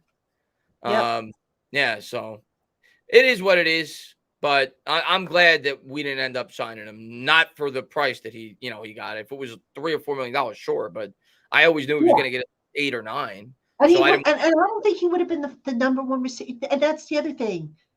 In this offense, I don't know if there's a true quote unquote number one receiver, because what they like to do is they like to feature different guys every week. So if you're not feeding Odell the ball, how do you know he's not going to sit there and throw a temper tantrum like he did when he was here the first time? Yeah. See, I disagree with Jack. He says there's no attachment. He's a weapon. We need weapons, but there's other weapons. I think people don't. I'm not. Again, if it was $5 million, if we could sign him for the Paris Campbell contract, yeah. But there were fans out there saying, no, he's a number one receiver. You got to give this guy 12, 13. No. But yeah, if it was like a 1 year, $6 million deal, sure. But I always knew he was going to command more than that. He's not the same weapon he was. He's just not. Yep. Get younger. Yeah, exactly. I want to draft the next Odell Beckham. I don't want to pay for the 30-year-old coming up with 2 ACL tears. Amen. So we've got closure there. And now, like I said, still to be resolved. Dexter Lawrence, I think a deal will get done. I don't know that something's imminent, but if I had to take a guess, I would say hopefully by the end of the month. If I had to take a guess as to when it gets done, I would think certainly before the draft they'd like to get something done, if at all possible. I don't know if that's going to happen or not, but they do have parameters and like a range given some of these contracts that these other guys have signed around the league. So no reason why that's just a matter of guaranteed money and how they're going to structure it. I think that should come together fairly quickly.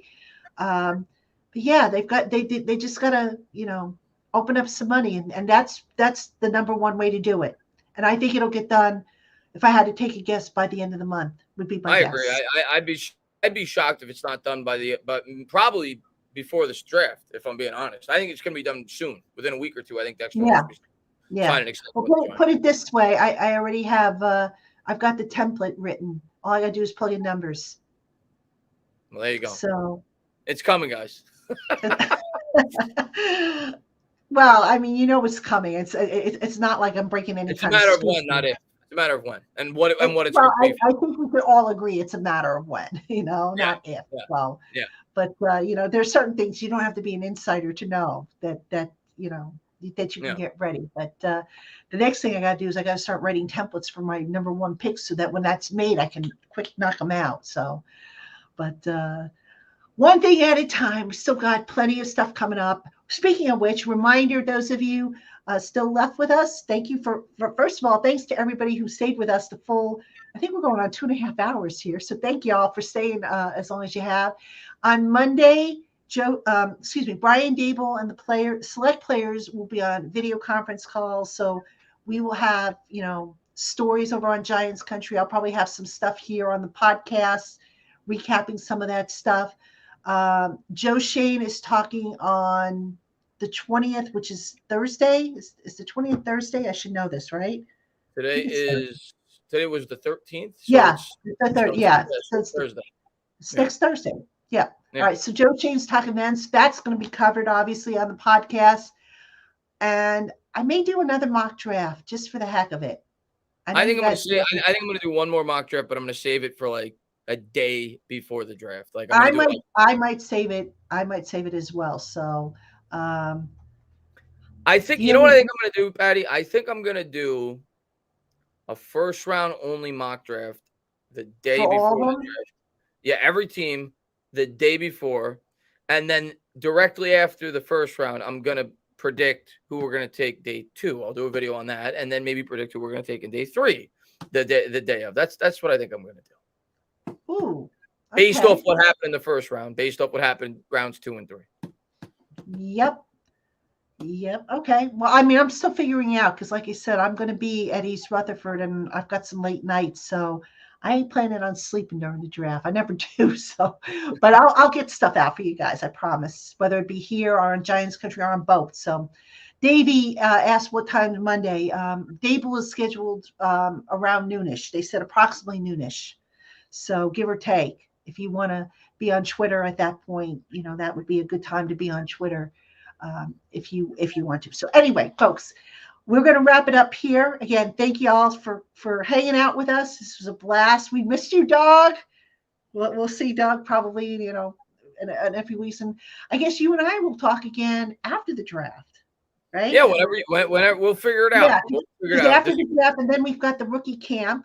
I think the rookie camp is the week after that, afterwards. Yeah, after the draft, you got the UDFAs. That's pretty big. Then you got the mini camps, and then you got there'll be plenty to talk about. Where's my schedule here? Let me see. The rookie mini camp is when? That's April. Okay, that's Monday's schedule. That's my article that I have to write. Let me see. I did this. Oh, here we go. The rookie mini camp is May 5th through May 6th. That looks like when it's going to be media avail. So that's the weekend. Is that the week after the draft? May 5th through 6th? Yes. Yeah, that's the weekend out. All right. Yeah. So, if there's media avail, obviously we'll be there with interviews, observations. I mean, there's only so much you can tell, obviously. So, plenty of stuff coming up. And then OTAs are going to kick in. Matter of fact, I just had my whole schedule up here. But, all right, so the schedule is Joe Shane is next Thursday. The rookie minicamp May 5th through the 6th. And then the media gets access every third OTA. So May 25th, OTA number 3. May 31st, OTA number 5.